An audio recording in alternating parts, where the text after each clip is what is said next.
our regular meeting of City Council with Committee of the Whole to order. And our Committee of the Whole. Good morning, Councillor Kemp. We're just beginning. And our first order of business this morning is our delegations. And the first delegation, 2.1, Jaron Neufeld and Dale Rose from Sander Rosebone Grindal will be calling in to the meeting. We're just waiting for that to happen. And so while we're doing that, I want to move to our next agenda item, 2.2, which is our proclamations. And the first proclamation is our WorkSafe BC Day of Mourning. And we'd like to read that on behalf of our community.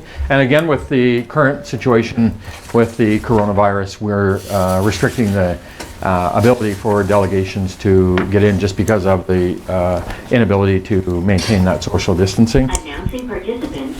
Jaron Neufeld. So thank you, Jaron. Good morning and welcome. We are just beginning, and so at this point I'd like to introduce our first delegation for this morning is Jaron Neufeld and Dale Rose. I'm not sure if Dale's with you, Jaron.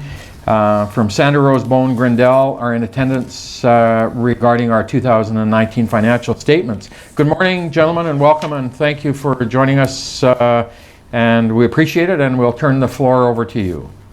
Excellent. Thank you very much, guys. Thanks for having me here today. Unfortunately, Dale does send his regrets.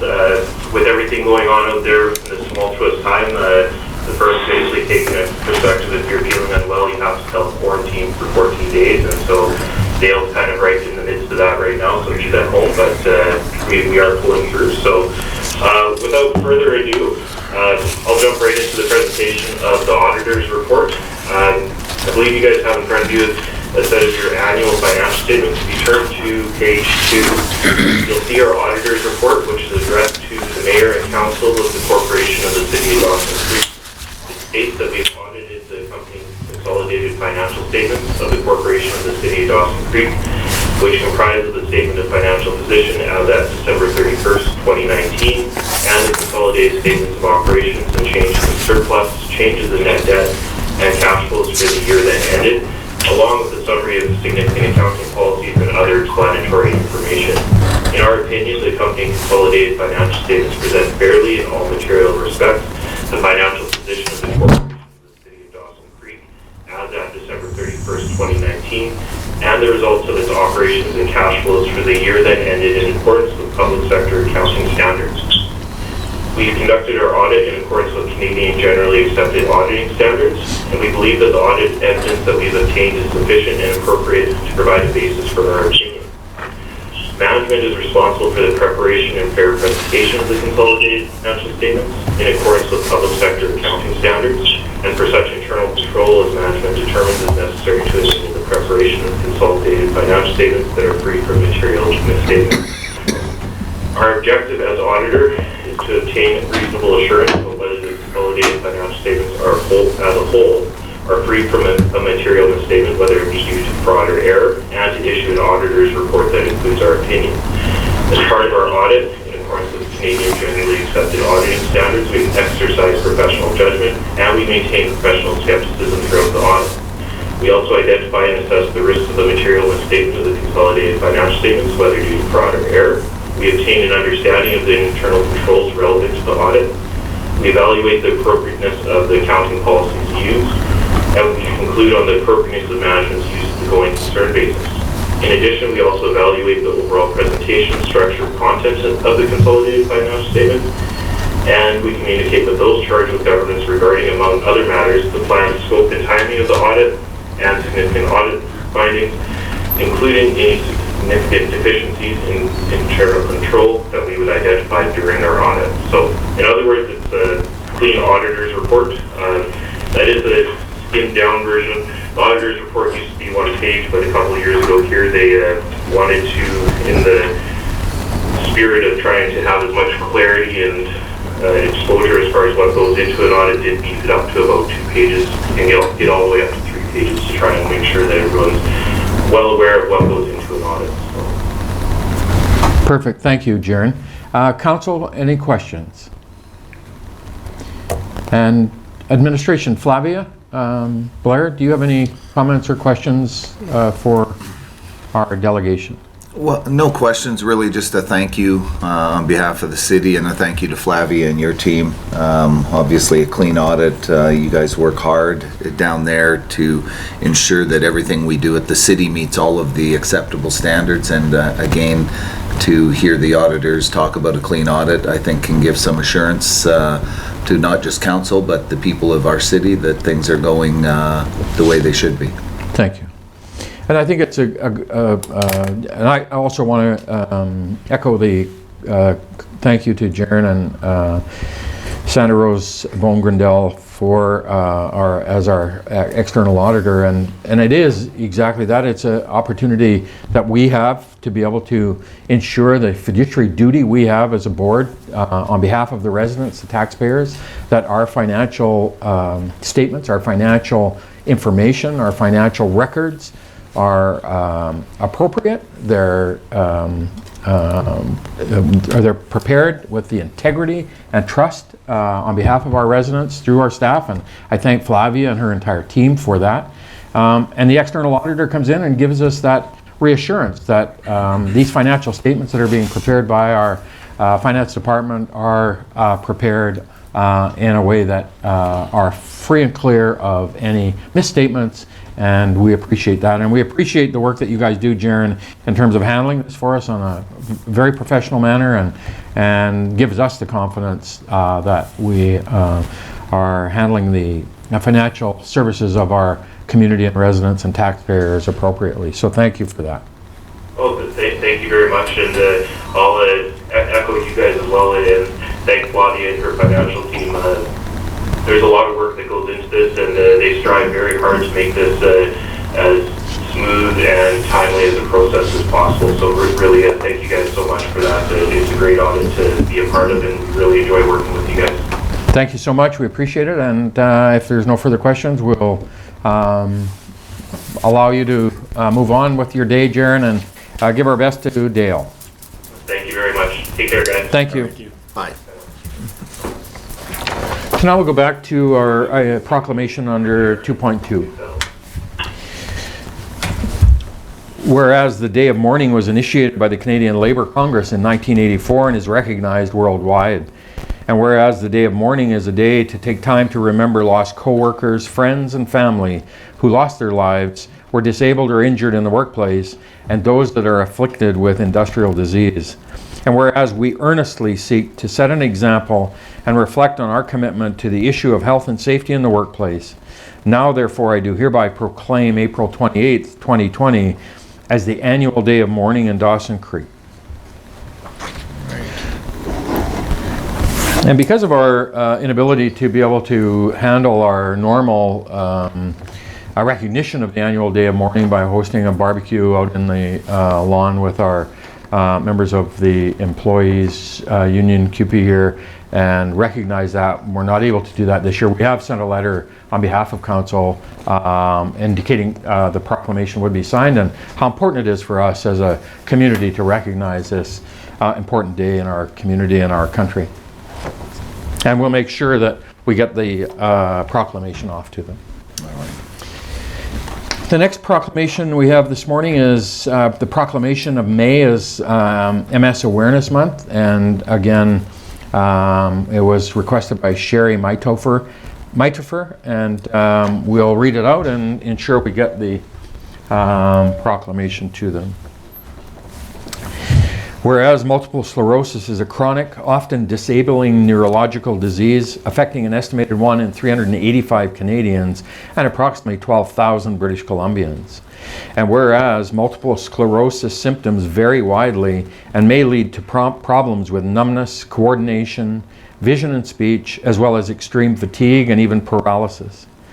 And whereas the Multiple Sclerosis Society of Canada is the only national organization in Canada that supports both MS research and services for people with MS and their families.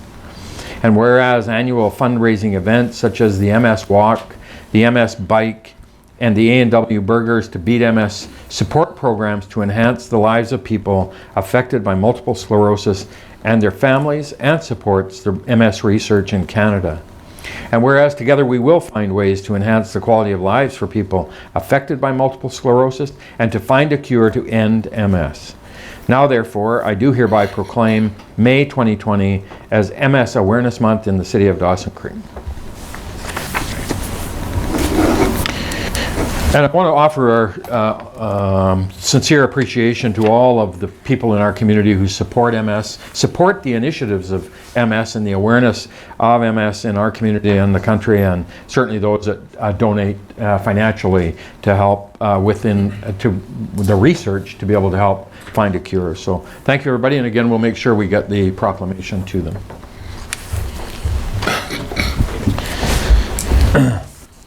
So that gets our delegations, item 2, completed. Our next agenda item 3, is new councillor business. We have Councillor Jebecca. So this is a request for information from city staff regarding any possible shovel-ready projects that we may have that we could take advantage of the grant program that the federal government has offered. And I think it's in our interest if they're to get in early in the queue and to try and secure some of that money to offset some of the capital costs that we incur. Sorry, Councillor Blackstone. You're sitting in the wrong chair. Okay. Your worship, thank you. Through you to Councillor Jebecca. We have some work in the Michael subdivision ready that could go to that. I wouldn't say we have much more than that at this point. To get something shovel ready and have the work done, it's, for example, it's about 5% of the cost of the project. So we would need to pull some work together to get some work done. This is the program, the federal government, I believe, has $180 billion that they have talked about front-end loading instead of running it between now and 2028 for infrastructure programs. They have now made the decision that they're going to front-end load that. So probably in the next year, 2 years, 3 years, they want to expedite infrastructure programs to get people back to work. So we will go to work on that and bring you a list of what could be potentially ready. We believe that we wouldn't be in a position for this year anyway. The program isn't initiated yet. They haven't got the intake taking place, and for us to be able to pull it together, it would definitely be a next year start for any project, but we will take advantage of it. We can bring back, as I said, we have Michael subdivision. We can bring a list, and I think it would be a healthy discussion for council for priorities. We have our 5-year capital plan, but I think for council to engage in that discussion and make sure that we have our priorities, and then if there's a wish for us to pursue a shovel-ready program, we can do that. But there is a cost associated with that. So, Councillor Jebecca and Councillor Parslow.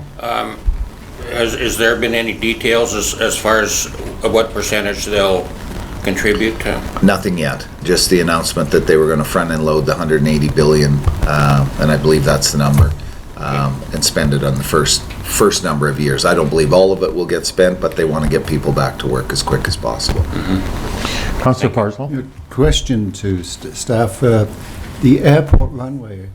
A lot of engineering work was done there, but it's not complete?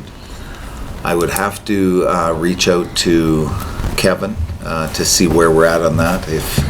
Sure.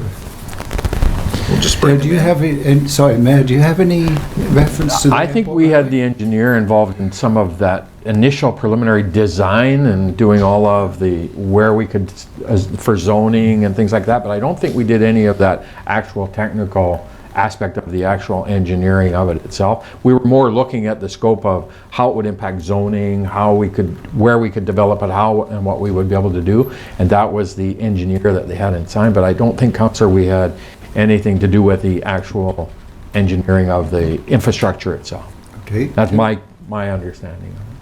Well, that's obvious. That's maybe one Yeah. that can be. But just supplementary to that, flood mitigation.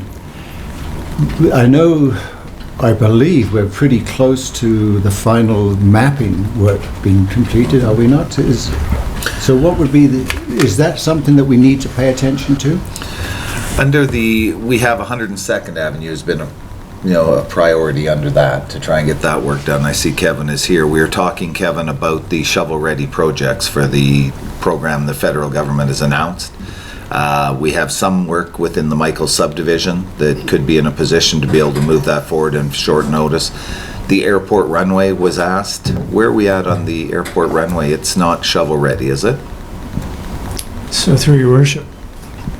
You're on. It's on.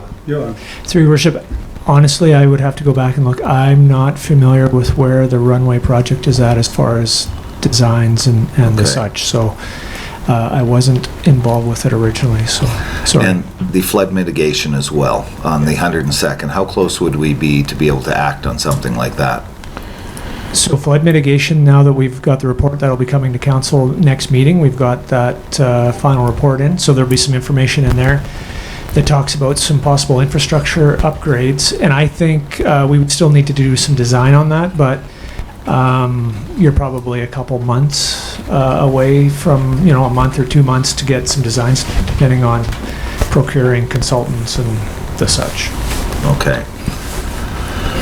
So I guess maybe on this topic, if we have 3 or 4 or 5 potential kind of top of mind that we would, maybe if we could ask if council could flip them either through to me or to Blurr, we'll coordinate a list. We'll have that Ebwater report coming back at the next meeting. We'll start to do some prioritization once we have council's input into the 5 or 6 or 7 topics that you'd like to have some discussion about at the next meeting, and that would give administration the opportunity to prepare that. Brenda? Through your worship, just a formal motion directing staff Okay. is required. Okay. Councillor Earl? I just have a quick question before we... Sure, go ahead. Just through you to staff, your worship. So the $180 billion announced isn't necessarily new money. It's, just, as you said, front-end loading money that was already budgeted over from now till 2028?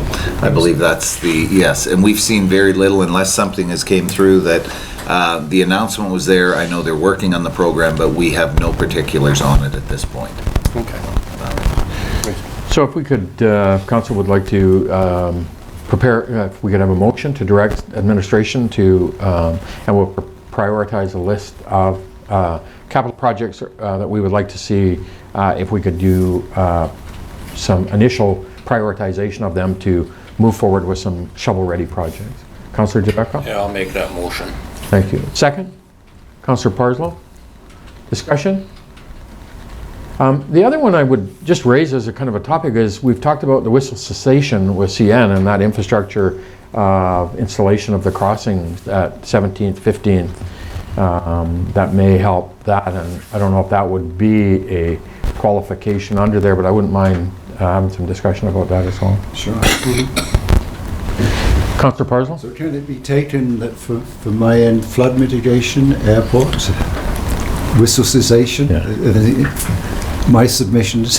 So what we'll do is we'll flip an email out, both perhaps under whoever through Blurr and I, and we'll seek some council's input, and then we'll have that prepare for the next meeting. And Blurr? Yeah. I would suggest certainly look through the 5-year capital. Yeah. I think it's going to be very important if we can follow some form of that. You've established your priorities under that, and then, priorities do change, but if there are things in there that you see, utilize that. Yeah. And then that way, and only just for I think for the next meeting, all I'm thinking about is for us to be able to have some initial discussion about prioritizing what we see. There's only so much capacity we're going to have, and we're not going to have administration do 18 reports on projects to be able to shovel ready them, right? So If you so wished, we would, though, Your Worship. we appreciate the passion and diligence. Further discussion? Well, I think it's very important. I think, from my head, Jerry was the first person that alerted, came through to me about it, I recall, but I agree we should be ready. We've had some warning. So let's avail ourselves of any dollars that we can get. Sure. Good. All those in favor? Opposed? Carried. Any other council business? Councillor I Parslow? have at least 2. So one of them, I sent an email to members of council relating to the NDIT, and basically just summarize for people who may watch this council meeting. It's a kind of a very good move, in my judgment, by NDIT.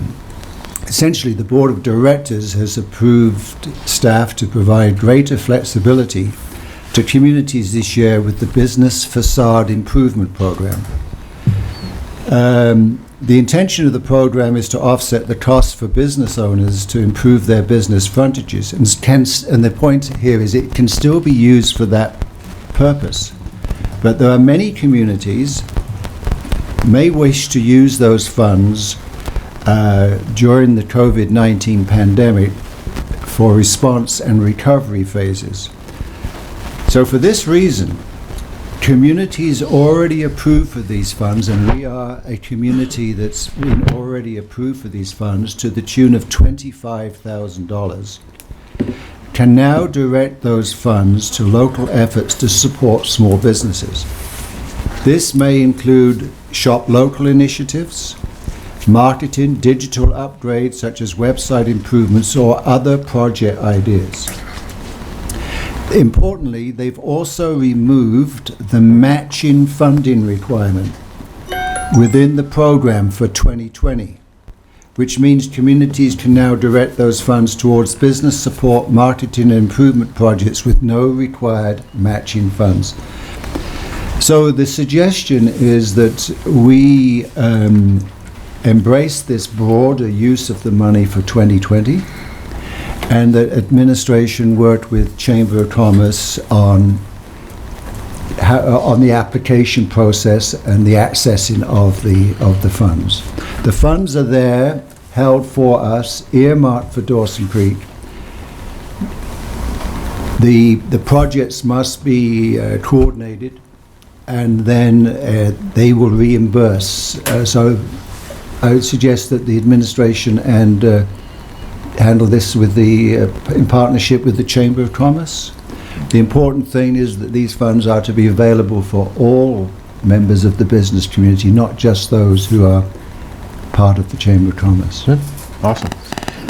That's great news. And so I was wondering, do we need to have a motion to embrace the broader use of these funds, or is that something that can be handled later? So that's just a slight technical issue. Brenda? Yeah, through your worship. Is this working? Yep. Just a couple corrections. The funding is 20,000. Only 20? Yeah. Okay. And currently the city works with Community Futures with the administration of the funds. And I'm wondering if it's that same organization that we'd work with, or would it be the chamber? You're correct. It was the Community Futures when it was, and we have worked with in the past, because I remember working with Sue on that downtown business facade when it first started, and then they broadened it outside the downtown, but it was Community Futures. That's correct. So I don't know if they've changed it now, but it is Community Futures in the past. Well, no, that's my recollection as well. But the chamber has been sort of spearheading this trying to support the small business community. So anyway, maybe administration can work with both organizations. Easily. We will do that. We will work with both Community Futures and the Chamber to find a way to administer this fund and come up with it, how we distribute it. Sure. Do we need a motion that we're not doing anything with it, and it's not our dough, and so it's just okay? So that's a good move by the awesome. NDIT. The second item is I have an item for the closed agenda. May I? Sure. I'd like to raise in camera an issue of relating to a contract. Okay. If that's permissible. Brenda? Yeah, through your worship, a motion would be required. Okay. So you're going to propose a motion that we have an item dealt with and closed, and we bring that under mayor's business at the end? Yes. For consideration? So moved. Yep. So moved. Second? Councillor Jebecca? Discussion? All in favor? Opposed? It's carried. Thank you. Any other councillor business? Your worship, it's Councillor Wilbur. I have an item. Go ahead, Councillor Wilbur. Well, actually, I have two items, so I'll do the devil's advocate one first. I've had a few messages and phone calls regarding businesses that are not deemed essential service that are open and allowing patrons to attend their facility after hours, throughout different hours of the day. And I'm wondering, in particular, it is the gym downtown, and I'm wondering for you to staff, has the city received any official complaints, or is this just people that are contacting the councillors? And how are we handling those situations where businesses are not deemed essential service, but they're open? So on that, and I'll answer that because we have been dealing with this fair amount. So an essential service is allowed to be open and continue to do business, and a non-essential business, the only ones who are allowed to be open, the only ones, councillor, who have been directed to be closed are pubs, hair salons, barbers, spas, tattoo parlors, and those are by the BC Centre for Disease Control and the Chief Medical Health Officer. So a gym is allowed to be open, and they're required to operate under the protocol set by the Chief Medical Health Officer in regards to social distancing, in terms of their hand wash. They still must adhere to all of the protocols that are set, but they are allowed to be open. If they contravene one of those public health orders, they can be fined, but they are allowed to be open. Thank you, Your Worship. I just really wanted clarity for the public there, because I know my phone's been ringing off the hook quite a bit. So. For sure. Thank you. The other item I'd like to talk about and then have it brought back under Mayor's business is regarding our graduates for 2020. And I know we approximately have about 200 between South Peace and Mountain Christian. I don't think we have 200 flag poles, so I had looked at flags at first. I know Corp plaid signs, as all of those who are elected know, blow away during this time of year.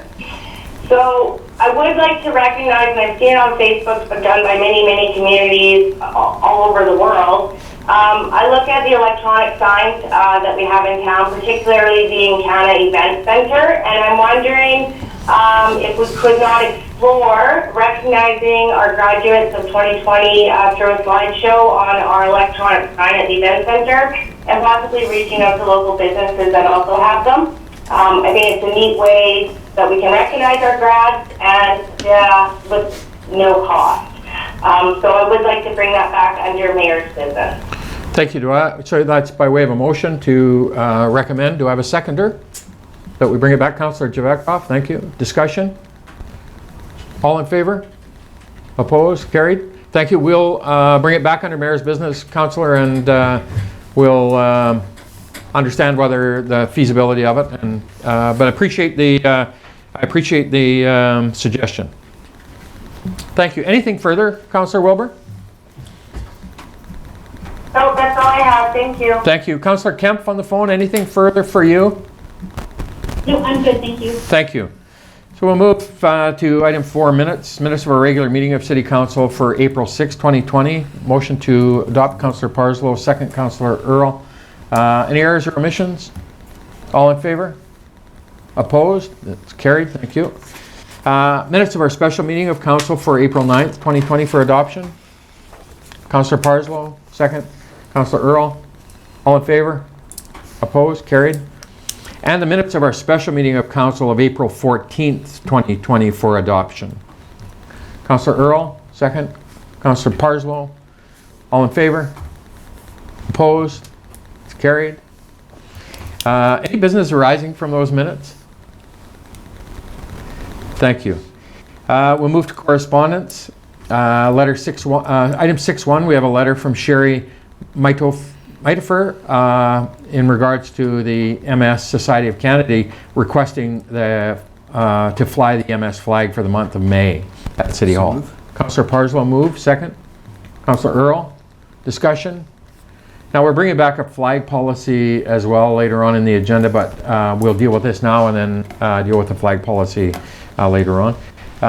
Any further questions? All in favor? Opposed? It's carried. Thank you. Item 6.2 is an email from Aaron Wolke, Director of Philanthropy for the BC SPCA, and this is a follow-up from the request we had at our last meeting and some clarification.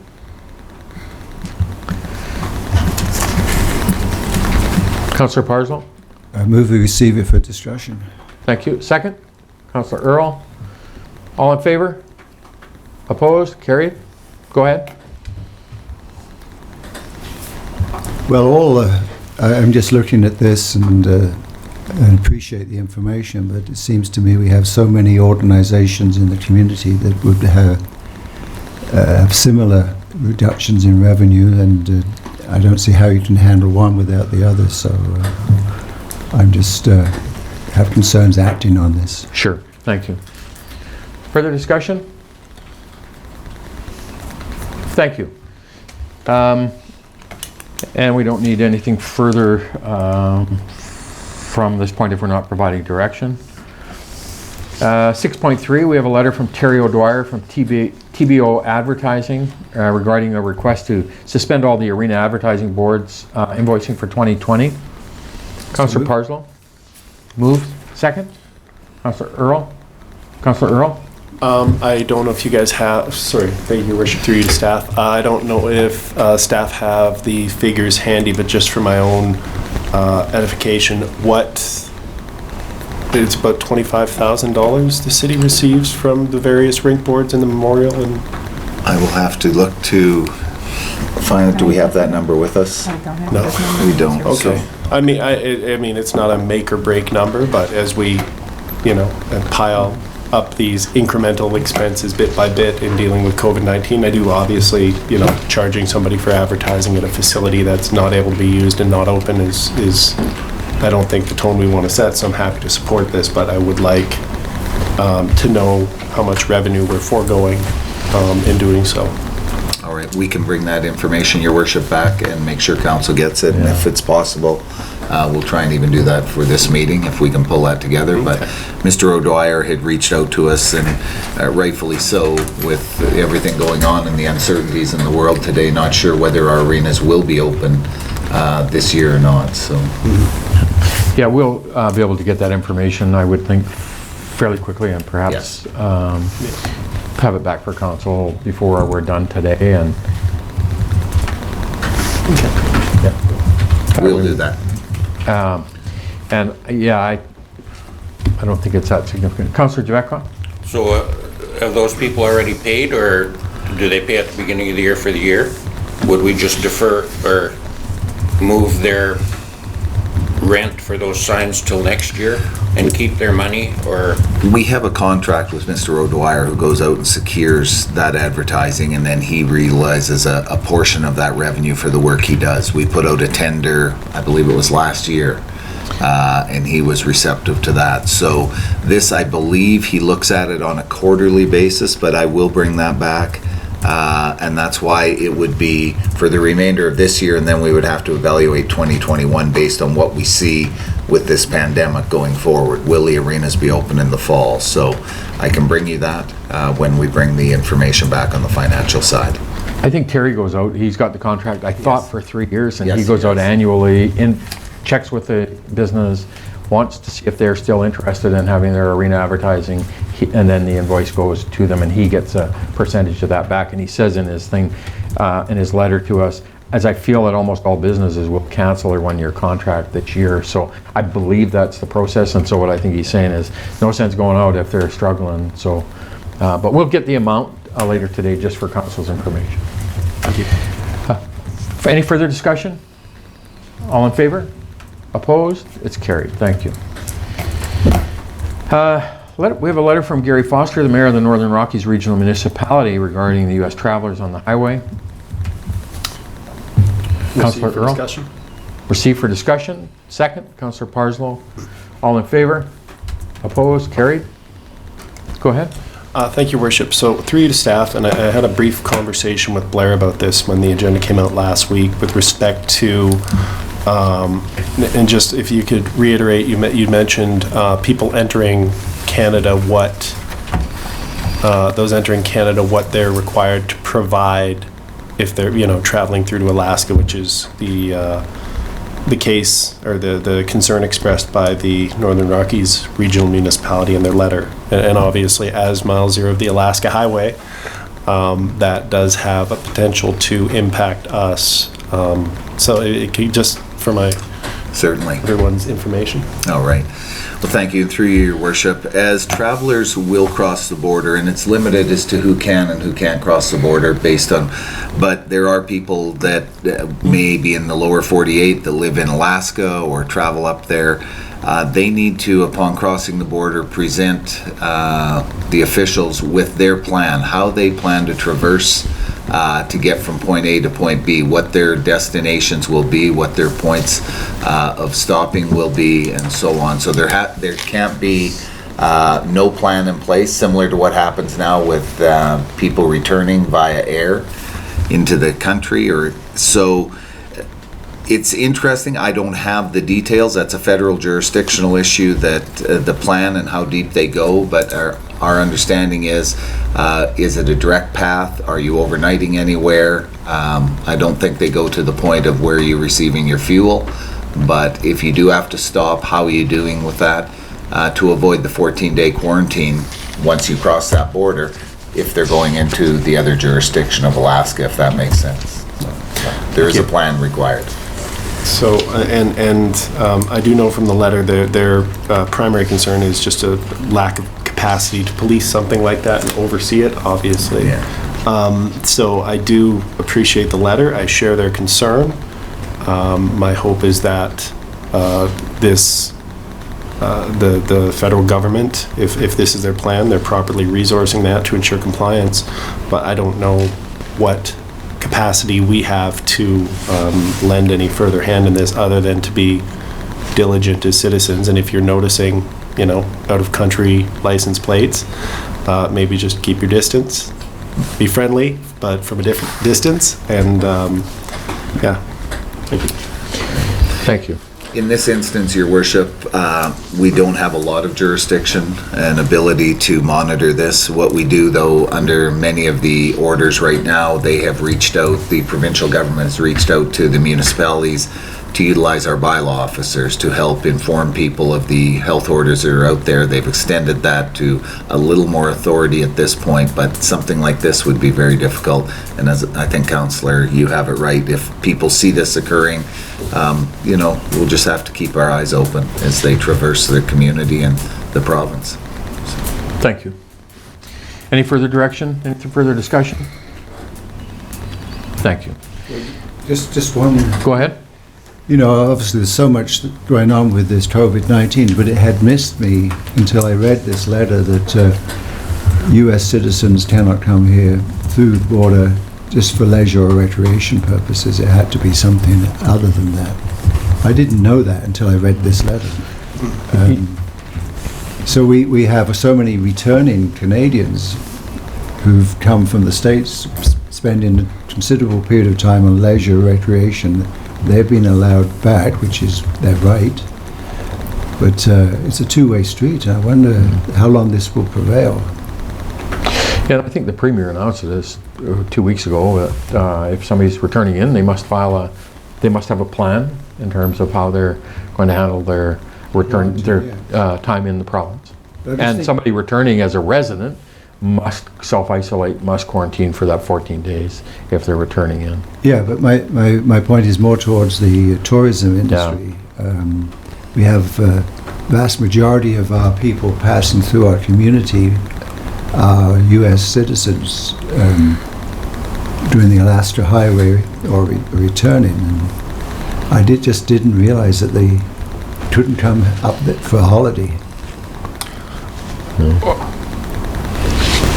Go ahead.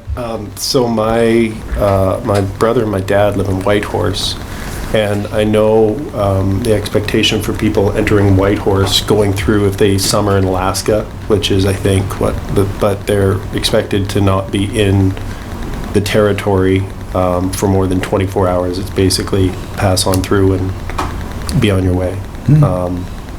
So, I mean, for people who have resident, similar to Canadians that winter in Florida or Arizona, there's Americans that some Yeah. are in Alaska, and they, you know, you're going to limit people's access to their property if they can't come. Having said that, how do you do it safely? So, difficult challenge.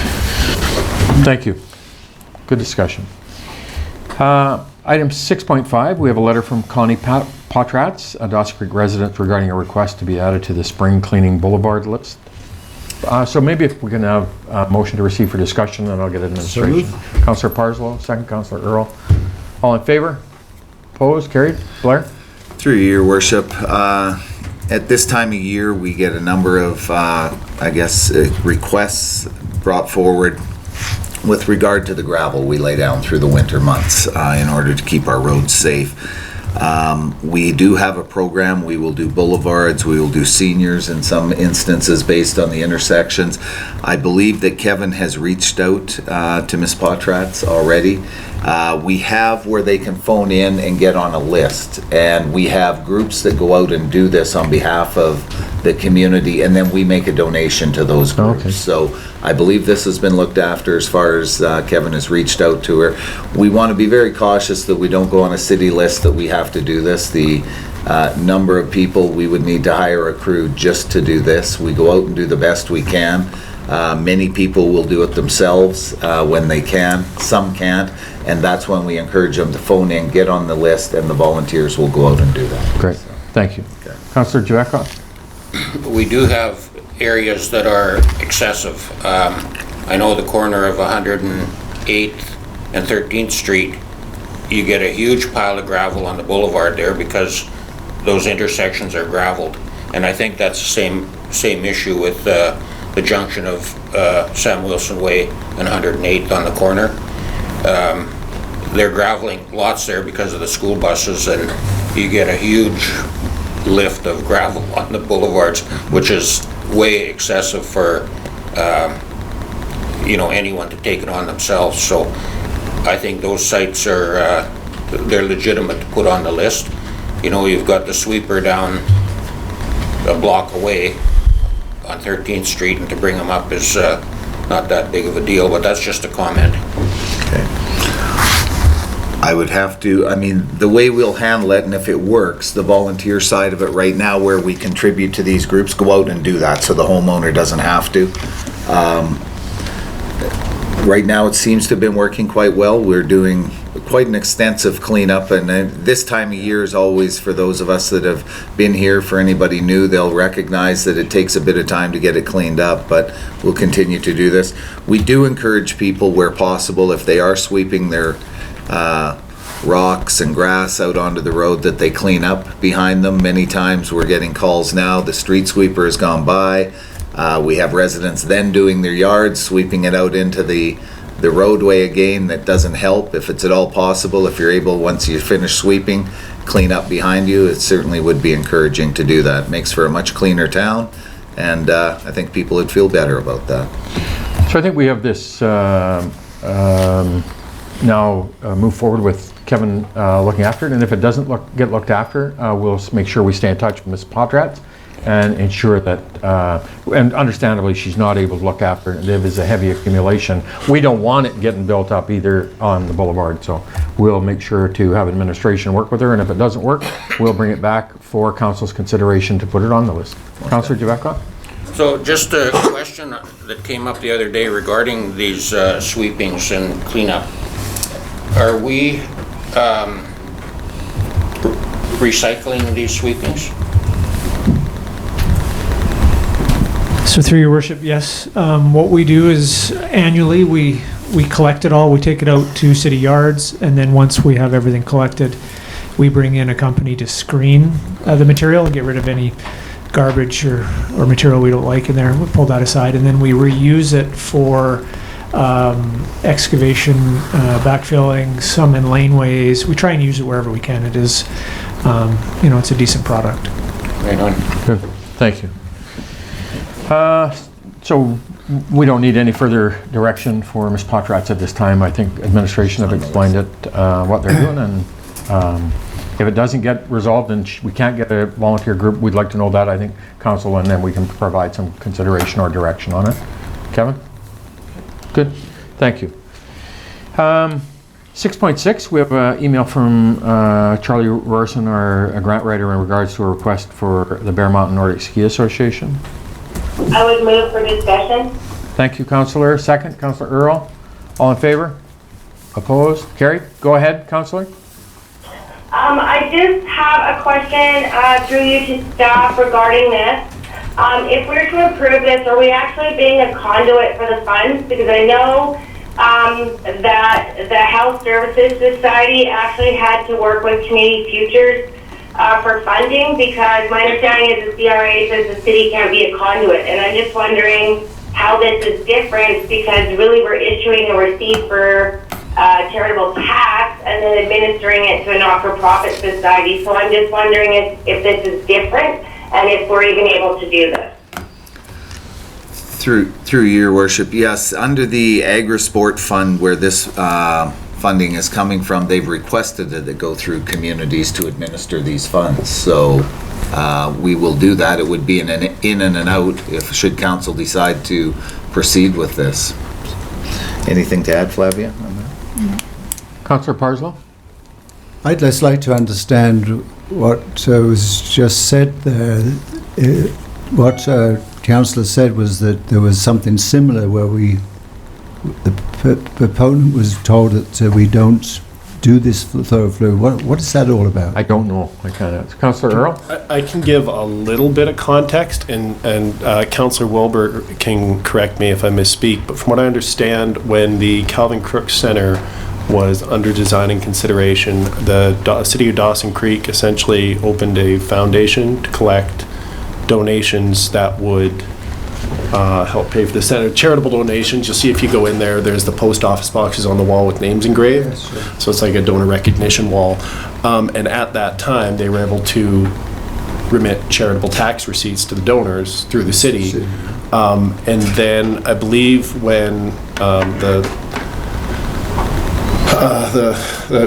board I sit on behalf of the city as a liaison and board member, the Northeast Regional Community Foundation, was trying to find a way to allocate money to the Health Services Society. There was some confusion about whether it could be run through the city, and there was an assumption that it could because the city had done it through the Dawson Creek Foundation for the Calvin Crooks Center.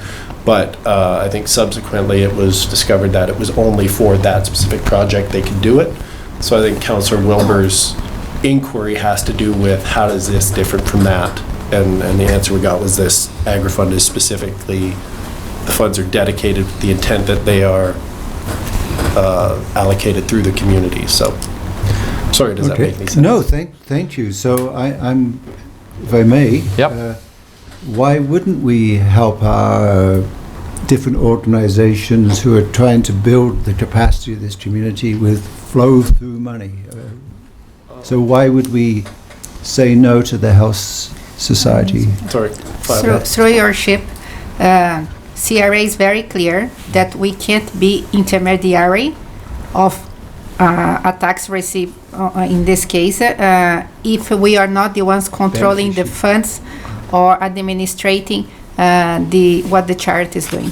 So we can be intermediary, but we should be in control of what the money is going to be used for. In this case, the request that Council Wilbur is mentioned, the request was that we would be just in transit. So we would be getting funds, passing through, and then issuing a charity. So that's not allowed according to CRA. Councillor Jebecca. I'm just curious, was it specifically the city that has to handle the money? Like, I'm just curious why it's not the regional district, because the facility is in the regional district. Through your worship, I can only answer they wrote to Mayor and Council, and that's why it's here. They could very well have wrote to the board of the Peace River Regional District, I believe, but again, I'm just dealing with the letter that's before us today. I don't know if they wrote. The other question is how much cost is there involved to the city? Is it just some administrative? I believe so. So this would be, they have a snowcat worth $250,000 they're going after. This is 10% of the funds. the community would look after that funds, take it in, receive it, and then transfer it over. But I would ask Flavia if there's anything I'm missing in that explanation. Is it what type of cost, if we could tag one to this? Yeah, in this case, it would be just the timing of processing, but yeah. So there's no inspectional costs or anything like that? No. Councillor Earl? One or two things. If the money's being allocated through Farm Credit Canada, it may be based on a recommendation from their local branch. If they have somebody who deals with that, could be why they're directing it to the city of Dawson Creek. I don't want to presume, but that would be my first assumption, if I were. And with respect to charitable tax, yeah, I know it's just through my experience with the Northeast Regional Community Foundation, because we did eventually get set up to do what is being asked in this for the Health Services Society, and there is a significant, I mean, for a small office, I'll say, there's a, we have a part-time staff of one, so, but there is a considerable amount of regulatory oversight from the CRA that goes on when you're acting as a intermediary for donations and manage, just because it adds another step, another touch point. Not to say that the Northeast Regional Community Foundation won't do that for other organizations, but it is, from what I understand, it was a significant amount of work to get set up to do. And I would just make the leap here, I'm not sure, but Farm Credit Canada, I don't know why they would want a tax receipt. They wouldn't. As a federally, so what they've said is, as part of their criteria for selecting the funding for farm credit, the funds must be payable to a municipal body, so either come through us or PRRD in order to ensure, I think, there's some validity to the project. But I don't think there's any assumption here that they were running it through us because they want a tax receipt, because they're not a taxable organization that's federally funded, right? Your Worship, if I may. Yep, go ahead. It reads no different than what the other organization in town was asking for, was proof that the city supported the project, and that the city would receive the funds, in this case from Farm Credit Canada, and issue a receipt and administer the funds then to the organization. That is no different than what the Health Society needed for the city to agree to support the project, which they did, take the money, issue a receipt, and then give the money to the organization. So I'm confused. I don't begrudge them getting the money or doing this. I would just like to make sure that if we're going to do it for one, that we're going to do it for all. Yeah, and my only point, Councillor, was the reference to a tax receipt, and I was just clarifying that point. I'm not familiar with the issue that you're raising about the Health Society, but I'll move it over to administration to answer that. Okay, Your Worship, maybe what we could do, I'm unaware of the previous one that Councillor Wilbur is speaking about, so we'll speak to this one. If the wish is for the city to do this, we could do it through a motion that pending investigation, we are satisfied that it meets the CRA requirements. That way, council and the city will be covered in that versus just saying do it. I think if the motion would reflect that pursue the CRA eligibility to ensure we meet all of our obligations through this request would be something we would do, and if it didn't, then we would respond to council and let them know. Thank you. Councillor Parslow? Yeah, that's a very good suggestion. So I understand the logic of the CRA as explained by our finance officer. If the city was to receive some funds that is going to something that the city is doing, we could issue a tax. But being an intermediary, we can't. So that's the distinction, which I can see the logic of that. Yeah. Mm-hmm. So if it's just a receipt that the Health Society was wanting, that we've actually received the money and we passed it on, I suppose that's just standard business, but it's quite different than a receipt for tax purposes. They want to use our charity number, and that's a different thing. So Anyway, I agree with the sentiment of being consistent, but I see the distinction that's being made. So I just wondering if Councillor Wilbur has any comments about that. Was it a tax receipt that was being required, or was it just a straight receipt? My understanding, in talking further to Community Futures, it was just a receipt. However, I mean, it's not on the table as part of this motion. I'm happy with what staff has suggested. I just want to be clear, so that we're clear to organizations moving forward, that this is why and this is the difference. And I don't want to issue a receipt for one and not somebody else. I only use the health side as an example, and then have ourselves in a predicament of exactly that. You did it for one, but you won't do it for anyone else. So I want to see the North Sea Association get the funding for this project. I just want to make sure that it's a fair playing field. Thank you. Council? I'd like to move the motion. Thank you. Do you want me to read it or not? And we're going to add the, ensure that we have the, And we will check with CRA to make sure we're... financial obligations of the city. Yeah. For sure. Good. Yeah. Second? Councillor Earl? Discussion? All in favor? Opposed? Carried. Thank you. 6.7, we have a letter from the UNBC, and this was come back a little bit last meeting in regards to a project that they're looking to explore. Councillor Parslow? I'd like to move that the city write a letter of support for the funding application from Stephen Derry, Professor of Environment Science Program, UNBC. Thank you. Second? Councillor Earl, discussion? Councillor Parslow? This individual who has been working with our water stewardship person, and I think the more information we get around our watershed and flooding issues related to that, it puts the city in a better position to manage those floods. So I think this is work that we'll benefit from. Thank you. Administration? Nothing to add, really, Your Worship. Okay. It is something that we have had a discussion with both Kevin and our Chelsea. They fully support this, should the city provide a letter of support. Thank you.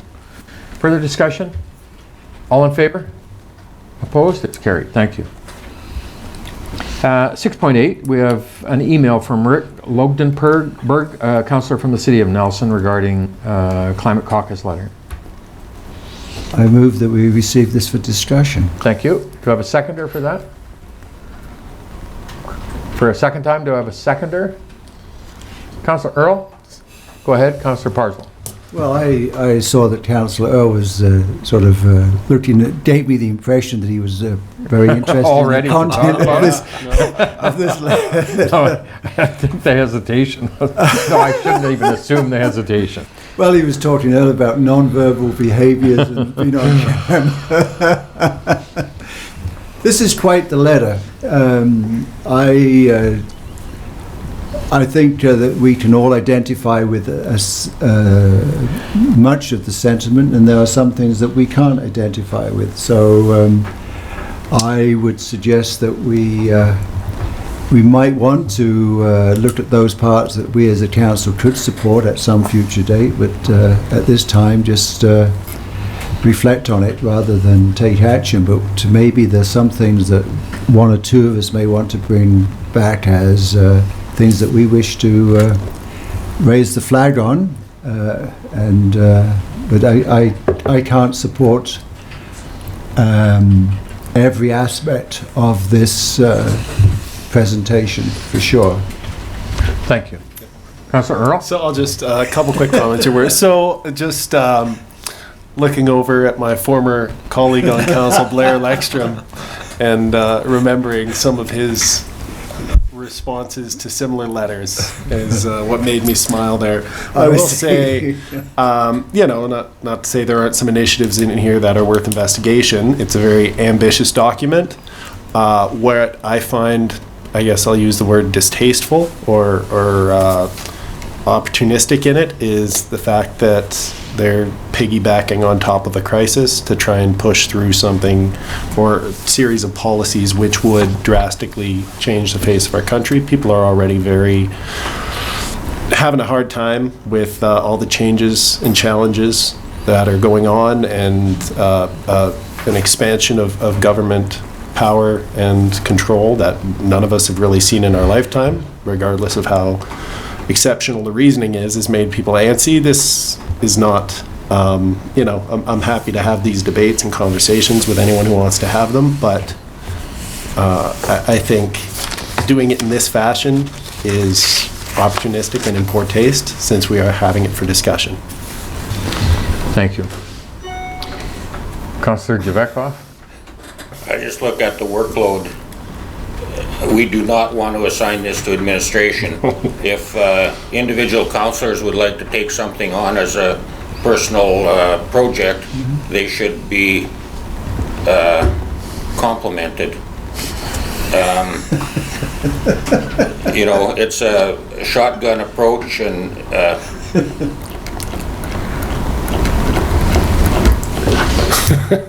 Thank you. Thank you. We're good. I sense no direction to administration, and so we'll receive for discussion. Thank you, Council. Item 7, reports. We have report number 20052 from the City Planner regarding a development variance permit 2002 for Walmart at 600 Highway 2. Councillor Parslow. I move that report 20030 from the City Planner, redevelopment variance permit 20-02 Walmart 600 Highway 2 be received.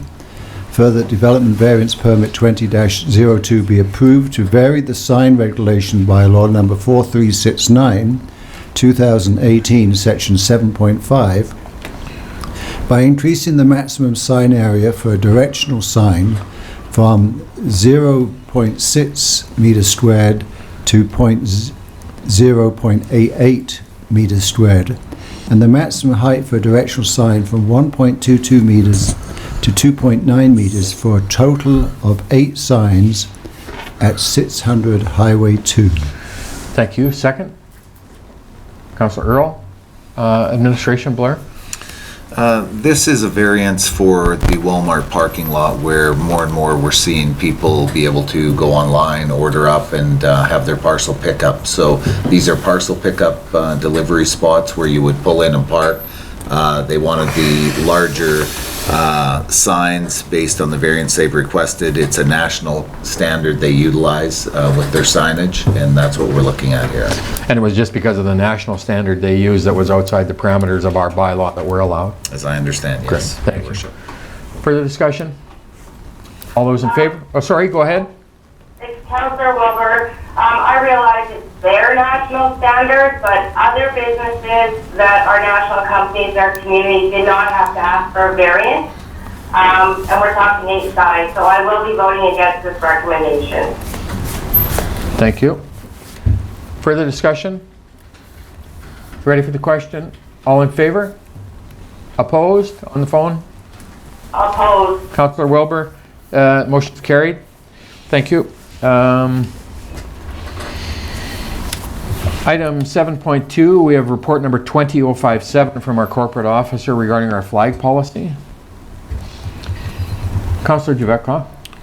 I move the report number 20-057 from the corporate officer re-flag policy be received. Further, that the flag policy attached to this report be approved pending the required 30-day review period. Thank you. Second? I'll second that. Thank you. Councillor Kemp. Discussion? Councillor Parslow. I just want to, for some reason, seems to be something missing, but I'm sure that it's my mistake, not yours, Brenda. So we've got multiple sclerosis flag, we have the Norwegian flag, the Philippine flag, Métis flag, the rainbow flag. Now the Treaty A is flown perpetually on one of the, but so I just when I read this, there just seemed to be just a nagging of something missing. We got the Métis flag up, there. So, anybody else got any niggling thoughts that there's something missing? Another flag that we Yes, fly another that should flag, be on there? Have we on occasion have other flags? The UN peace flag, was there but that's at the Peace Park. It's not at our flagpole. No. I can't think of another one. The only one I wasn't sure about was the MS flag, but it was on the policy. And so what this does really is, if there is another one Yeah. that we fly annually, we'll You don't add have to, and make an amendment to the flag policy, but at least now we have the policy that we don't have to bring back to council for the approval of these that are on a regular basis, like our conference attendance policy. So. Oh yeah, no, I'm Yeah. fully in favour of the policy, and the reason why, but just, I thought I'd bring my curiosity to the table to see if anybody else had it. We'll remember which one tomorrow 2 in the morning. and then bring it forward. Further discussion? Brenda, any comments? Sorry, my microphone's batteries. Oh, No, through your worship, the staff just went through the previous requests and we believe we've captured them all. okay. Thank you. Perfect. All those in favor? Opposed? It's carried. Thank you, Brenda.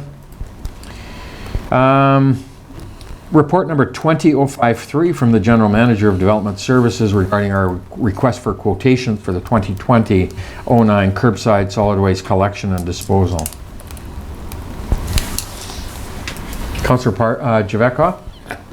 I move that report number 20-053 from the General Manager of Development Services request for quotations 2020-09 curbside solid waste collection and disposal be received. Further, that council award the curbside collection contract to Green for Life GFL Environmental Inc. for weekly automated collection at the bid price of $4.98 per account per month, excluding taxes, commencing May 1st, 2020 and ending September 30th, 2023. Thank you. Second? Councillor Parslow, discussion?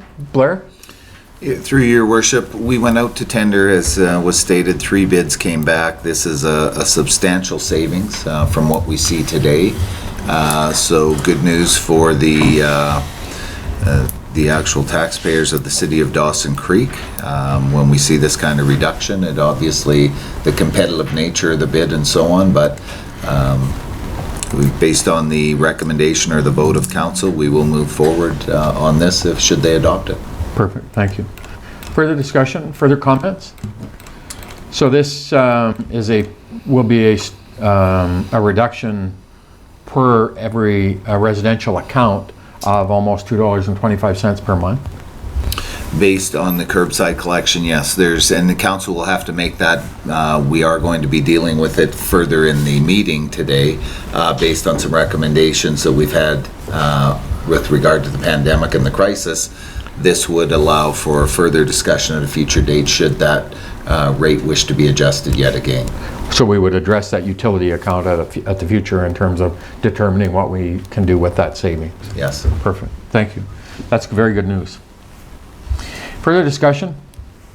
All in favor? Opposed? It's carried. Thank you. Request number 20058 from the General Manager of Community Services regarding our request for quotations for the 2020-11 bedding plans. Councillor Jebecca? I move that recommendation number 20-058 from the General Manager of Community Services request for quotations 2020-11 bedding plants be received. Further, that council award RFQ 2020-11 bedding plants to Dawson Recreation and Landscaping Limited at a cost of $38,665.80 plus GST. Further, that council defers this contract until the 2021 season. Thank you. Do I have a seconder? Councillor Earl? Discussion, administration? Your Worship, just for clarification, so with the result of what's taking place today and the pandemic we face, we have a number of employees that unfortunately are on temporary layoff at this point, waiting to see how we come through this. We didn't feel that we could manage the bedding plants putting it in, although it would be nice. So in discussions with the proponent who was a successful bidder on this, they have would accept that this could be deferred until next year, when hopefully by then we're in a much better spot and we'll have our full crews back and be able to manage the bedding plants much better. Thank you. Councillor Parslow? So I'm curious as to learn about the impact of this. So my understanding is that there'll be no bedding plants throughout the city in the traditional areas where bedding plants are planted. Is that correct? Correct. Yes. Now, So will we be weeding the barren land, or will we leaving that to weeds to grow? I would look to Ross, but I believe we'll do the best we can to make sure we don't look like not a very nice place, is how I'll put that. Thank you, through your worship. You're correct, Councillor. Other than the perennials that will come up in a number of beds in town, we will have to do some maintenance on the existing beds that do not have plants in them in terms of just pulling the weeds from those, but it'll be very limited maintenance. So just talk me through this a little more. So the museum where we have our Tourist Information Centre, that will be affected by this? Thank you, through your worship. Unfortunately, I don't know where the perennials are, but I anticipate that there will be an impact there. And the city grounds, I know there are a lot of annuals that are here. Is there any other place you can think of? There's one down here in front of the city hall. Yeah. And the budget item comes this year, we expend the budget this year, and the plants are delivered next year? I think on the financial side, I would have to go to Flavia, whether we pay out that. I'm not sure we would pay it this year. Flavia, would we? I'm not sure. Thank you, through your worship. No, the intent would be that we would pay it during the year of the contract. Okay. So we defer the $38,000 that we are allowing, or whatever the number was on the contract, and then that gets paid next year when the plants are delivered? Correct. Okay, good. It's just the deferral of the one-year term this year, but, okay, awesome, thank you. Further comments, questions for Council? Councillor Earl? I'd just like to, maybe for members of the public watching who are upset at the prospect of not having flower beds, I believe this decision was one that was struck upon with the understanding that given the COVID-19 outbreak pandemic, our tourist season, if it happens at all, or if it can be even called that, is going to look very different. Not only that, but we do and likely will continue to have other financial priorities rear their head that will take precedence. Specifically off the top of my head, a couple meetings ago, we approved a $10,000 a month subsidy for 4 months for the local food bank, which amounts to about $40,000. That money has to come from somewhere. So if you look at the $38,000 we're foregoing this year for flower beds, that's not an apples to apples or how we do the math, but for those wondering or thinking we're just cutting this because we're misers or what have you, it's a matter of priorities, and right now our priority is, as opposed to a tourist season which isn't going to happen, the various businesses, individuals, nonprofits in town that we're able to help, we can allocate those resources there, so that's what we've chosen to do. Thank you.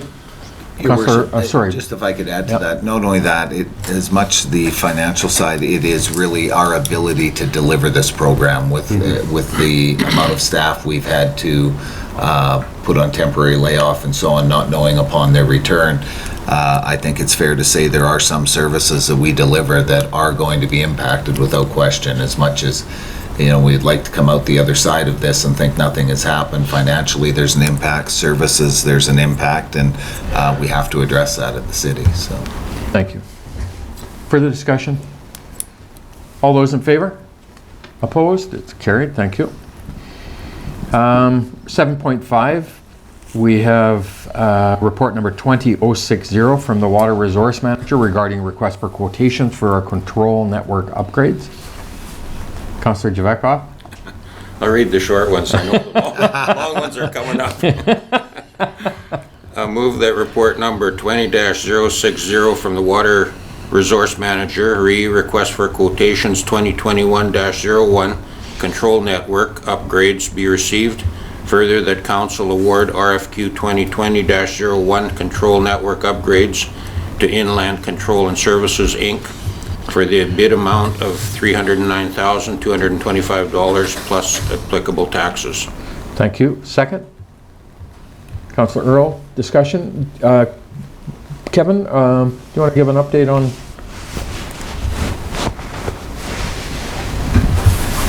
So through your worship, this quotation is just really upgrading a lot of our communication software for our remote sites. The entire network needs to speak between water treatment plant, all our reservoirs, pumping facilities, out to the river, back forth. And we've essentially outgrown the equipment we have.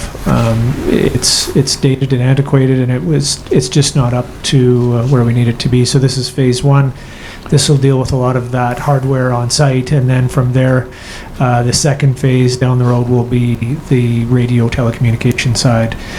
So they talk in between the sites. So it is an imperative project, as nowadays we control a lot of our systems through automation, everything from the plant or remotely from home. It really speaks to this core services for water, sewer infrastructure for the city. Great. Thank you, Kevin. Councillor Parslow? So was the need for this somewhat, I emphasize the word somewhat, brought to bear because of the cyber attack that the city had recently? So through your worship, definitely that our network, this existing network, is a bit of a weak link. So by doing this, we'll certainly be a little more robust and provide upgraded protection. Yeah, I wanted to emphasize that because it struck me that this is not only are the improvements needed, but also adds security to some core infrastructure. Good point. Thank you. Councillor Jebecca? I'm just curious, how long ago this system that we've got, how long ago it was installed? Through your worship, a lot of the hardware that we're talking about here is, I don't know exactly, but we're probably in excess of 10 years old, and in that technology age, and we've been adding as well, and that's part of the problem, is we've been adding sites, and then as that happens, that overwhelms everything. So it should be a huge improvement. Thank you. Any other questions, comments for council? All those in favor? Opposed? It's carried. Thank you. Item 7.6, we have report number 20061 from the General Manager of Development Services regarding requests for quotations for the 2020-08 15th Street reconstruction from 105th Avenue to 94th Avenue. Councillor Parslow? I move that report number 20-061 from the General Manager of Development Services request for quotations 2020-08 15th Street reconstruction 105th Avenue to 94th Avenue be received. Further, that council award RFQ 2020-08 to Peters Brothers Construction Limited for the contract price of $4,319,081.33, including the street lighting installation plus any applicable taxes. Thank you. Do I have a seconder? Councillor Jebecka, discussion? Councillor Parslow, then Councillor Earl. Well, first of all, I'm glad to see the street light installation as part of this. This street is in particular need of some improvement. We all know that if we leave these streets for too long, you're not into repair, you're into replacement, which is a much higher cost. So this is just part of the need to keep some of our core infrastructure in good order, and we have a lot of other streets that need attention. So I'm glad that this is on the agenda for this year. Thank you. Councillor Earl? To echo Councillor Parslow's sentiment, I'm glad, despite everything going on, we were able to maintain this commitment. I think it's, in addition to being work which really does need to be done, as anybody who's driven on 15th will understand, it is a good-sized spend that will keep a lot of people working through what is a very difficult time. My question through you to staff, Your Worship, is timelines. I know 15th Street had some work done a couple years back that was, at least a couple people I talked to, I think it was completed right prior to the election, so I was in campaign mode and I got an earful from a few people about the delays on that, and obviously coming off last year with the difficulties around 112th Ave. While we've got an audience, what are the anticipated timelines for the 15th Street reconstruction? Go ahead, Kevin. So through your worship, the contract, once completed and signed, substantial completion is September 30th. This is a large project, so it's gonna be ongoing all summer long and into the fall. What I've talked to my staff and will be stressing to the contractor in the pre-construction meeting is that there's a couple things that I believe are of a lot of interest to my council and also to the public. One is schedule, and the other is traffic management, because there's going to be some disruption. There's no way around it. If we're going to get this job done, we're going to have things tore up. So as soon as I get the traffic management plan from the contractor, we'll be sure to get that information out to the public and provide updates as we go. But like I say, it is a large project, and that means that there's going to definitely be a lot of things tore up at once in order to get it complete. Thank you. Councillor Parslow?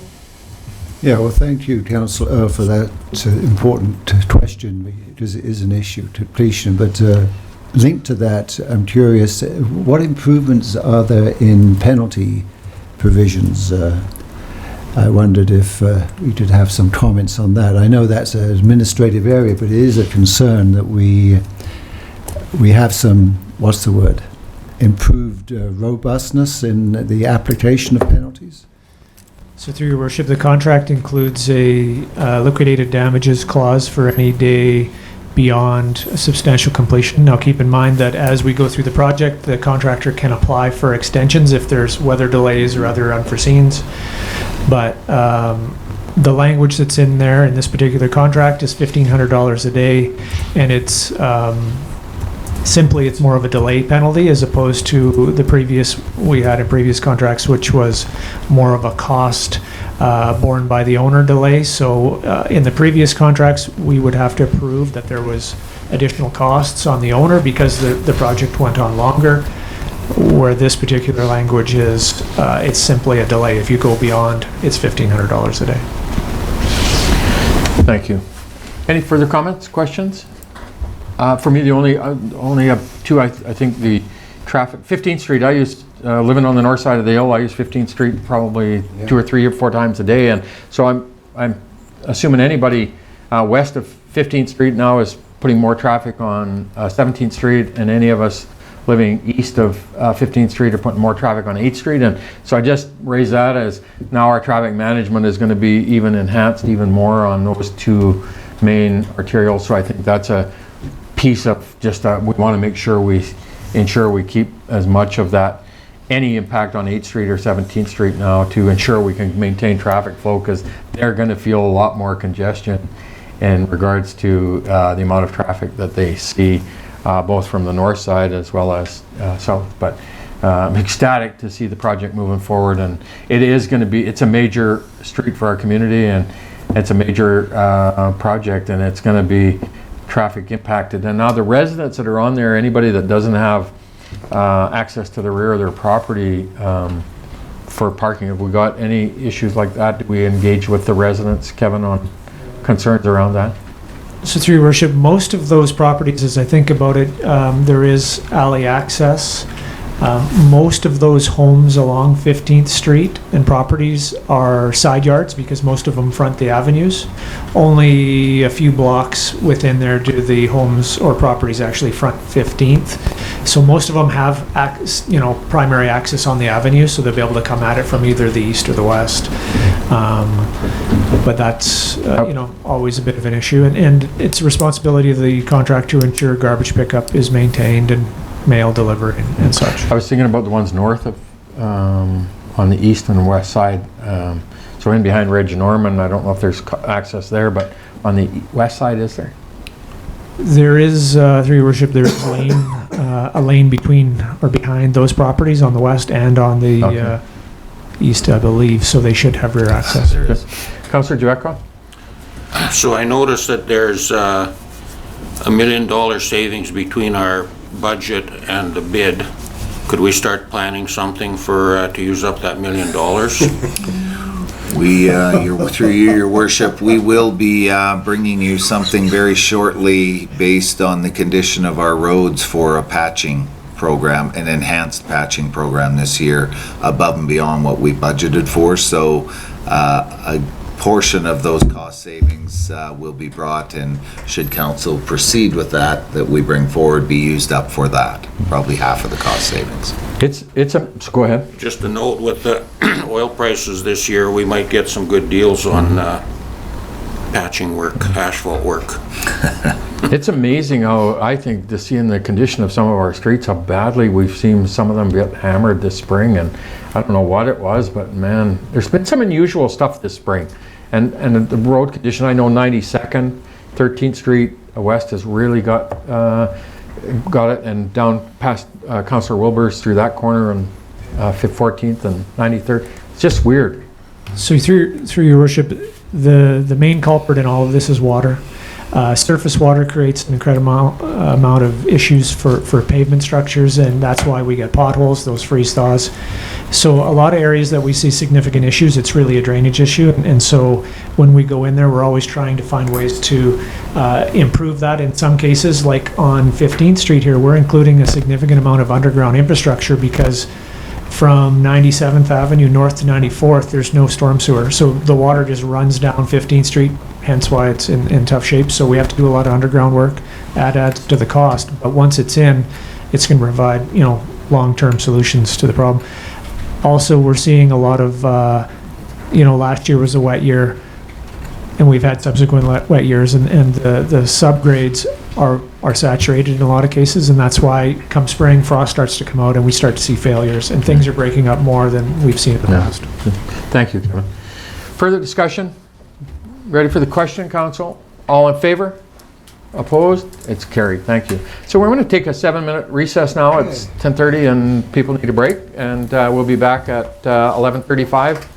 10:30. We finished off with the report 7.6 on the 15th Street, and so now we're report number 7.7, report 20062, General Manager of Development Services regarding request for quotations for a sanitary sewer upgrade on 107th Avenue.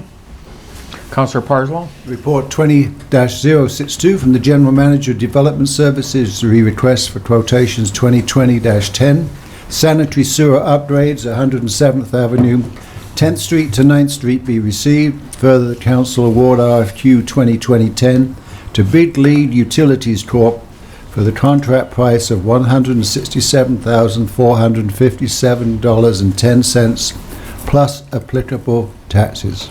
Thank you. Second? Councillor Earl. Discussion? Administration? Kevin? Blair? So through your worship, this project on 107th Avenue has been identified for a bit of time now that through our maintenance programs we've had some issues, and so we did some video inspection and found that the pipe is ready for failure. So we've got that on. The contractor, Big League, is out of Taylor, BC, as I understand it, and checking references with the City of Fort St. John appear to be able to do the work just fine. Thank you, Kevin. Further comments or questions for Council? Ready for the question? All in favor? Opposed? It's carried. Thank you. And 7.8, we have report number 20068 from the General Manager of Development Services regarding request for quotations for a sanitary sewer extension on 10th Street. Councillor Earl? Thank you, Your Worship. I move that report number 20-068 from the General Manager of Development Services regarding request for quotations 2020-14, 2020 Sanitary Sewer Extension, 10th Street, 110th Avenue to 112th Avenue be received for the Council Award RFQ 2020-14 to Big League Utilities Corp. for the contract price of $188,269.20 plus applicable tax. Thank you. Second? Councillor Parslow, discussion? Kevin? So through your worship, this project, originally the scope of the project was to upgrade the sanitary line in the laneway between 110th and 111th, between essentially the hospital and 8th Street. So it was quite a large project and fairly intrusive and fairly expensive. My staff came up with an alternative idea, which was looking at, opposed to running down the laneway, simply running on the backside of the hospital down 10th Street over to the sanitary trunk line on 110th Avenue in the park. We had that modeled by the company that did our sewer master plan and confirmed that that was a viable option, and it saved considerable amount of money on the project. So I think here it states that we reduced it by about 70%. It's much shorter distance to go, so that worked out much better. So that's what we're bringing forward. Thank you, Kevin. Comments, questions? Councillor Parslow?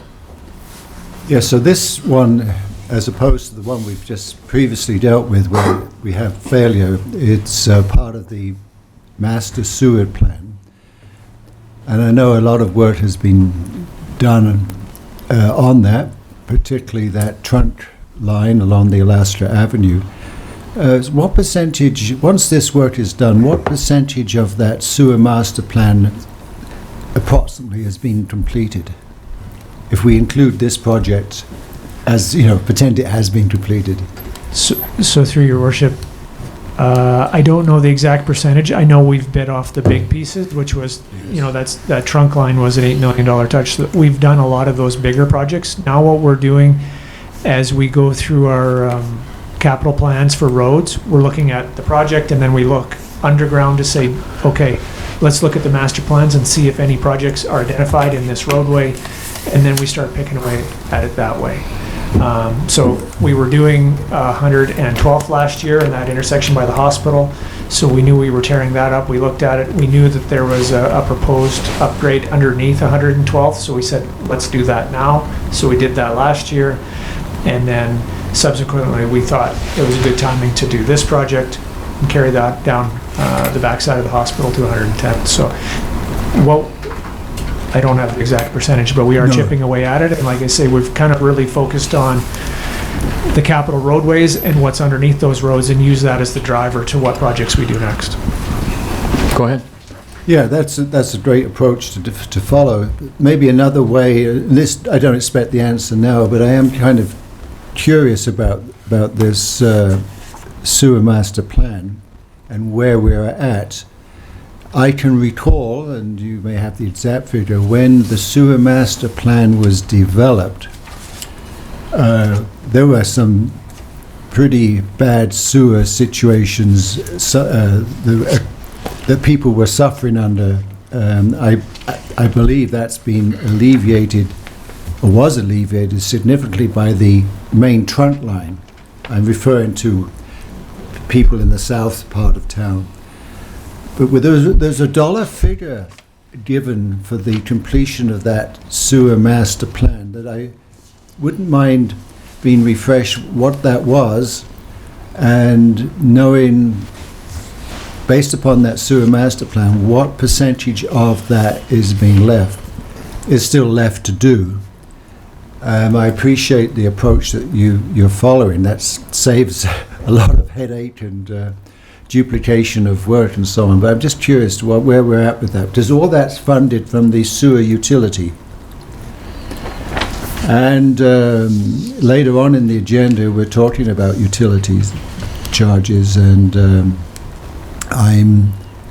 when we talk about that and sufficiency of the utility fund as it is, that we have referenced the future work for sewers in that. That's where I'm heading, a bit of a heads up there, just because it's important work. This is core infrastructure, and I appreciate the city has done a good deal of work, and I really addressed the big headache issues for homeowners that we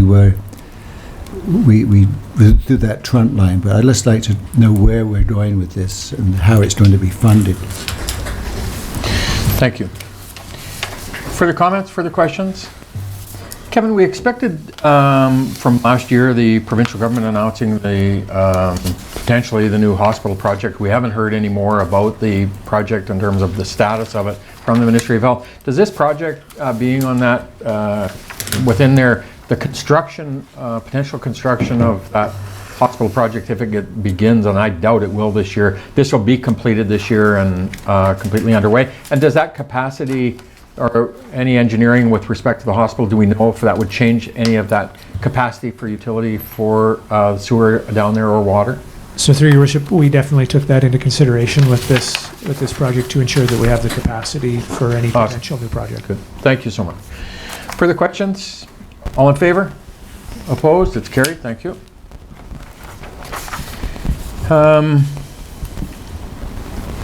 Report 7.9, or 7.9, we have report number 20054 from the Chief Financial Officer regarding the COVID-19 Relief Plan Alternative Municipal Tax Collection Scheme.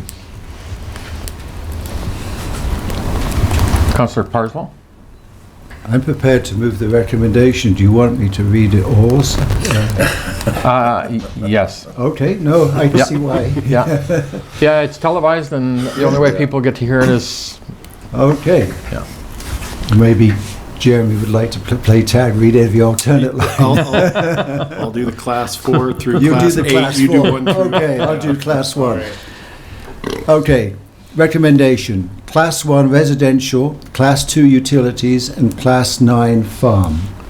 The due date remains July the 2nd. This is for property taxes. However, penalties for late tax payments have been adjusted to split up and defer the standard 10% penalty issued for taxes unpaid as of July the 2nd as follows. 2% penalty for taxes unpaid as of August the 1st, 2020. 2% penalty for taxes unpaid as of September the 1st, 2020. 2% penalty for taxes unpaid as of October the 1st, 2020. 2% penalty for taxes unpaid as of November the 1st, 2020, and 2% penalty for taxes unpaid by December the 1st, 2020.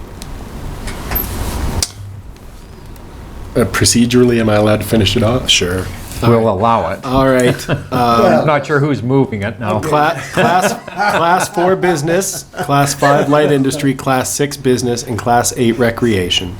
As determined by the province on April 16th, the due date is still July 2nd. However, the 10% penalty will apply for the unpaid taxes as of October 1st, 2020. Staff suggests the following regarding the penalty charges. 6% penalty for taxes unpaid as of October 1st, 2020. 2% penalty for taxes unpaid as of November 1st, 2020. And 2% penalty for taxes paid by December 1st, 2020. Thank you. Do I have a seconder? Councillor Earl. There was the dilemma. Moved by Councillor Parslow, seconded by Councillor Earl. Discussion. Staff? Blair? Through your worship, this is a result of conversations the council has engaged in.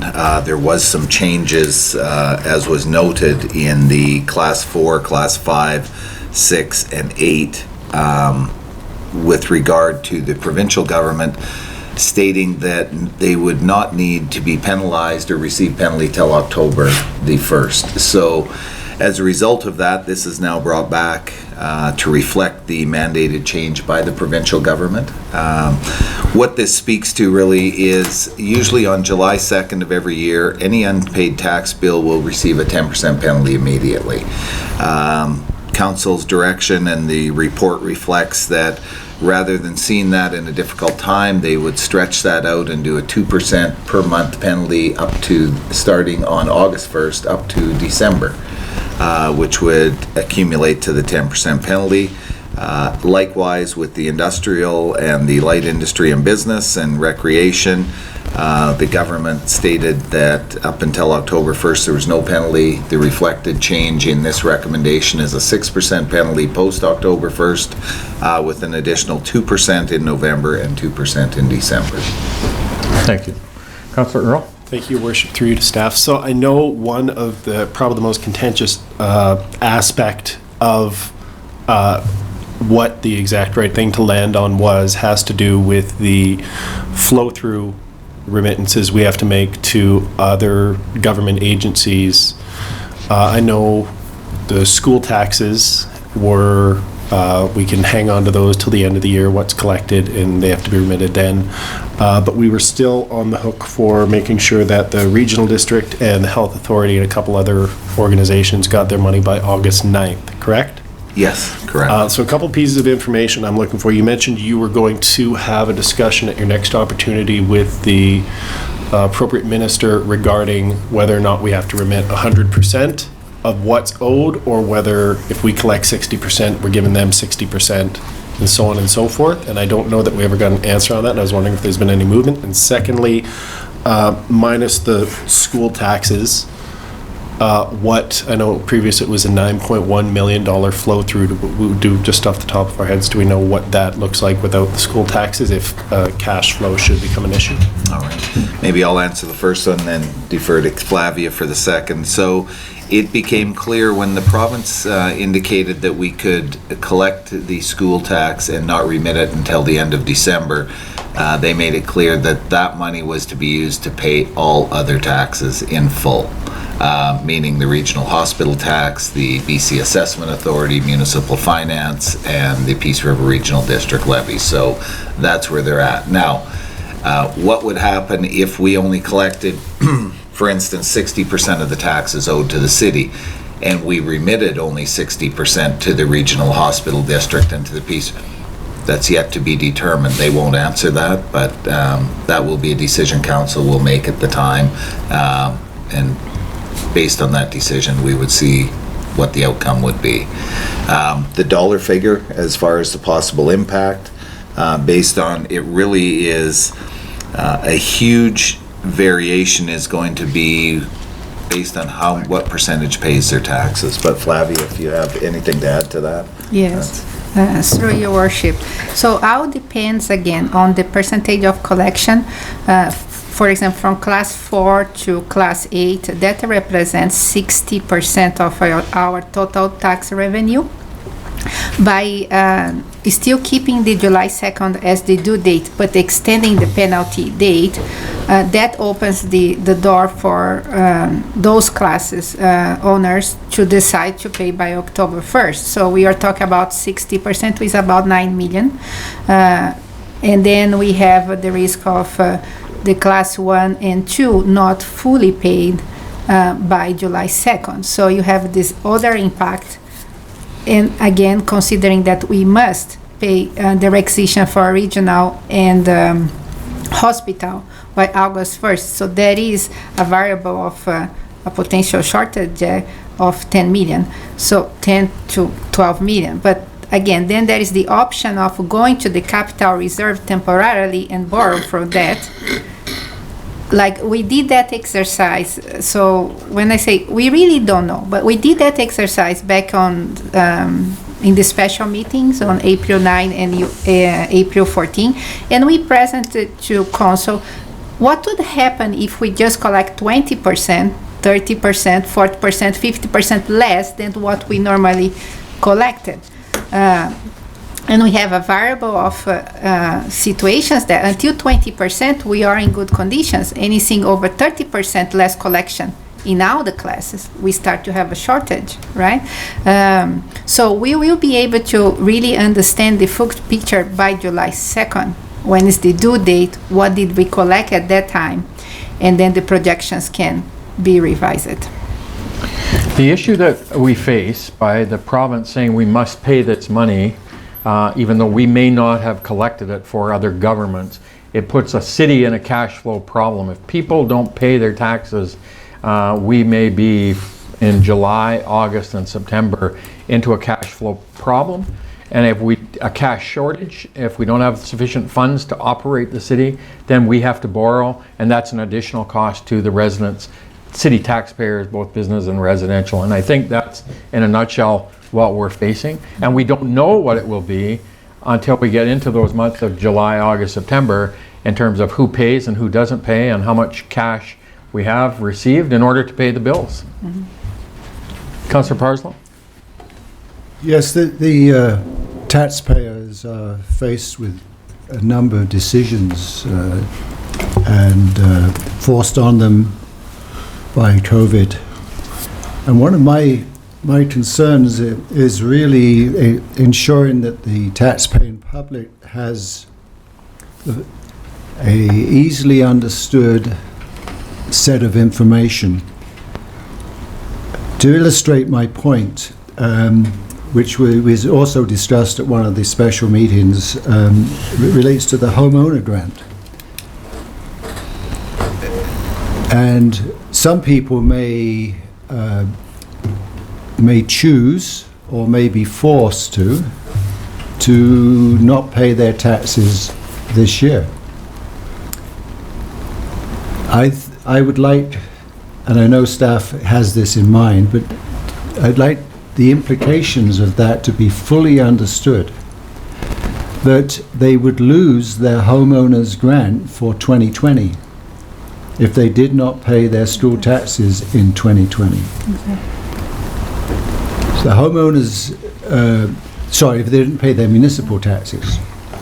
The implications of that is that they would be then, in the following year, not only the full taxes for 2021, but the unpaid taxes for 2020, and also less the application of the homeowner's grant to the 2020 taxes, which is significant.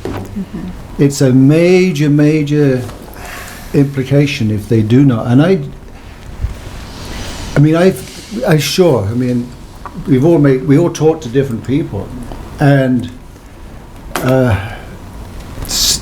three of the people I spoke to this weekend all did not fully grasp some of the very significant tax relief measures that the federal government and the provincial governments, and they didn't understand those.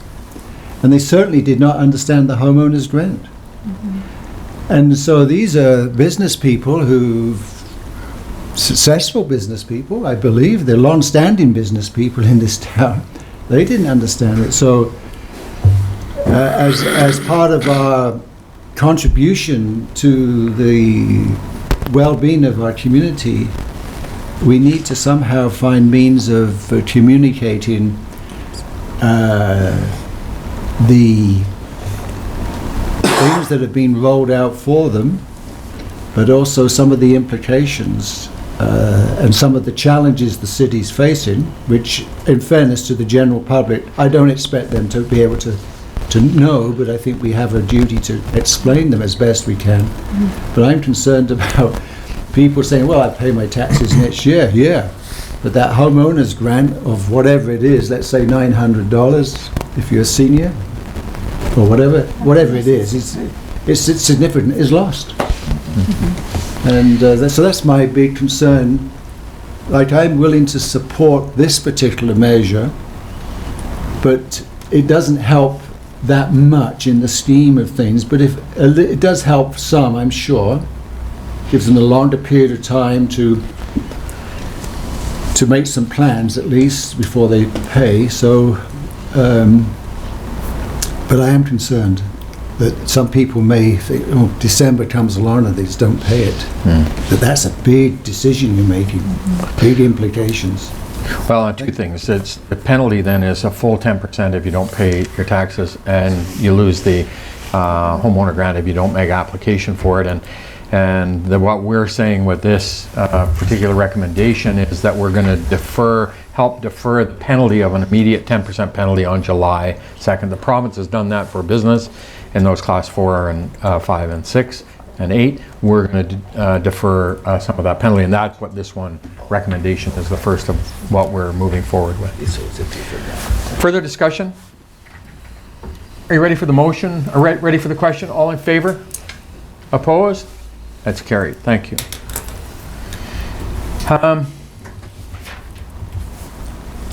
Report 710, report number 20063 from the Chief Financial Officer regarding provincial support for business and local government. Councillor Parslow. I move the report 20-063 from the Chief Financial Officer re COVID-19 provincial support for business and local government be received for information and discussion. I think we should discuss some of this. Thank you. Second, Councillor Earl. All in favor? Opposed? Carried. Go ahead. Well, I think this is an opportunity perhaps for staff to review some of the information here, as we know that there will be several hundred people watching this. So perhaps I'd leave it, if I may Sure. for staff to review this Certainly. online. All right, through your worship. This is a culmination of the work done by the province, primarily based on what they've done to date. I will walk through it. Classes 4 through 8, they have deferred the late penalty until October 1st. They are encouraging businesses that can pay to pay by the July 2nd date. Failing that, there will be a penalty, as we have just seen passed previously by council. October 1st would be 6%, followed by a 2 and a 2%. So by year end, there's a 10% penalty. The government has also authorized ourselves, local governments, to borrow interest-free from our existing capital reserves to help pay for the operating shortfall that may occur with some municipalities. I think the vast majority are going to be facing this challenge. And that is interest-free and can be repaid to that capital reserve over 5 years. The provincial school tax remittance, again, the government has said we do not have to remit that until year's end, the end of December. But they've also stipulated that although they're saying we don't have to remit it, use that money to pay the other, as we talked about, the hospital, regional district levy, BC Assessment Authority, and the Municipal Finance Authority payments. We've had some flexibility given to carry debt for an additional year, meaning a deficit balance can be carried up to the following year, but has to be cleared. Not something that, it's very interesting. I mean, when you look at both federal and provincial governments, they deficit budget all the time in their operational side, have the ability. Municipalities and local governments are mandated to present a balanced budget, and we've managed to do that all these years. Tax sale, we have the ability to cancel it. As originally talked about, I believe they talked about canceling all of the tax sales. It is now up to the local governments to make that determination, as I understand it. So that is something we will discuss with council at a future meeting based on the tax sale that comes forward. I think in a nutshell, that is what this report covers, Flavia, if I've missed anything, but I think that covers, and it was really brought forward. This is an ongoing, and the government is very cautious to say it changes sometimes daily, sometimes weekly.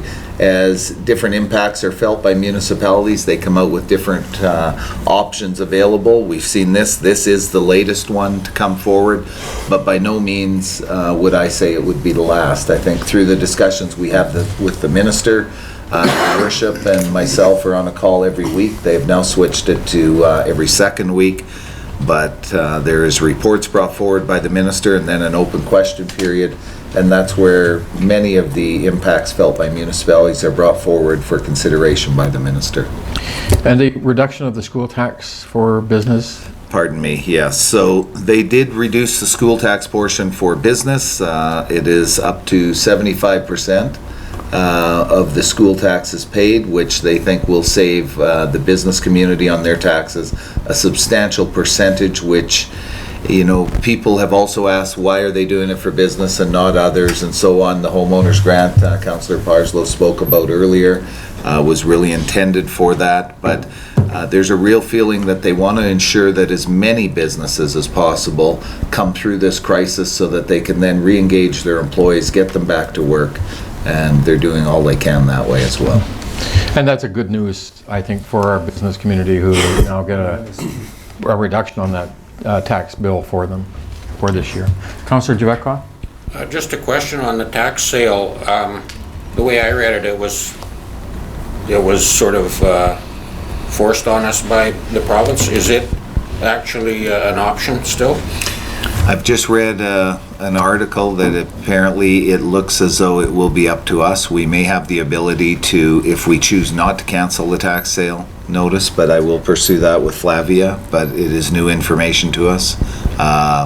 And it may, otherwise you're carrying a property for another year as a council, which can be concerning based on the number of properties that may fall into. Digs the hole deeper. I mean, this way they do get another year to recover it, to pay it, like the owner.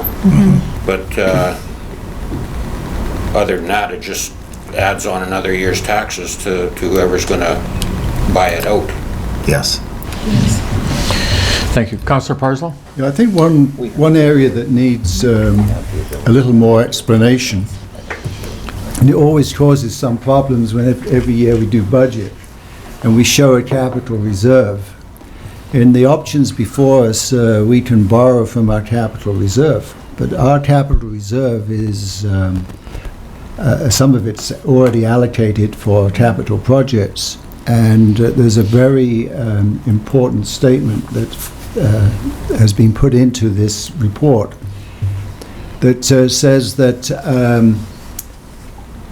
assuming the worst case scenario that up to 50% of property taxes may not be collected during 2020, there is a high probability that the city will need to borrow all the capital reserves internally and still borrow externally to pay for operating expenses.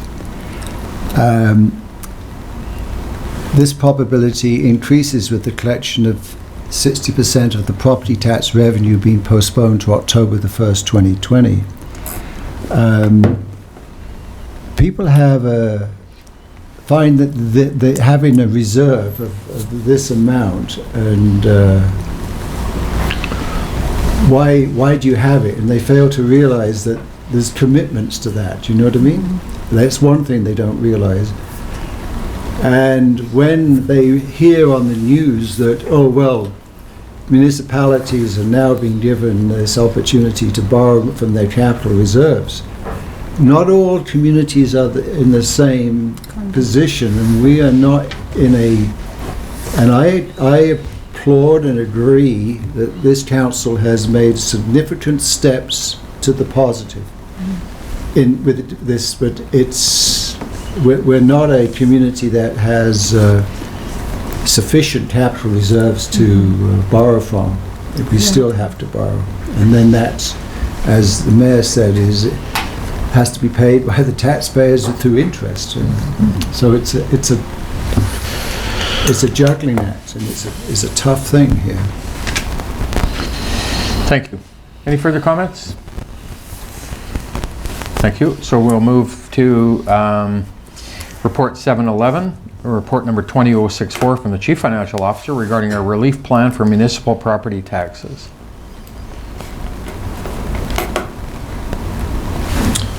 Councillor Earl. Receive for discussion, Your Worship. Thank you. Second? Councillor Parslow. All in favor? Opposed? Carried? Go ahead. Oh, thank you. So thank you to staff for putting this work together and making sense of the, in some instances, very contradictory, I don't know if I'd put it that way, but very, we gave you a bit of a dog's breakfast, and you came back with a report that is understandable and readable, so we thank you for that. Basically, we have three options in front of us. One is we essentially cancel all of the tax increases increases we'd had built into the budget for this year as a form. One is that, but with a 5% reduction for Commercial, and the other is a one-time grant, which amounts to a 5.75 reduction across all classes. So I'm somewhat torn between the second and the third option, to be honest. I see the merits of both, and I'm perfectly. I don't know, if I'm being honest, which way I'm going to come down on. I do agree that we need to provide, to the extent that we're able to within our finances, some additional help to local business. I don't know if this will be enough to save some businesses. I have no doubt there will be some businesses which aren't going to open, but I am operating under the assumption that every little bit is going to help at this point. And I think it's important for us to settle on something that will help those who can make use of it. Thank you. Councillor Parslow? Not wishing to play the game of semantics, I think there is a fourth alternative, which is a fourth position, which is the alternative. Council may decide not to reduce the 2020 approved mill rate. So the staff has presented an A, B, C, but there is, under the alternatives, another option, which is not to reduce the 2020 approved mill rate. Thank you.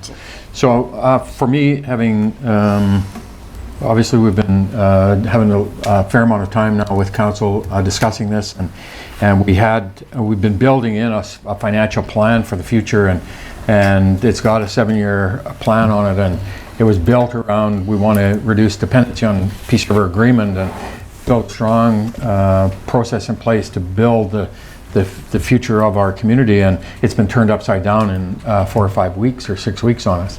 And so the complexities of setting the mill rate based around assessment, some properties values and classes increase, some decrease, and we had built a budget around that to get us to a strong budget process.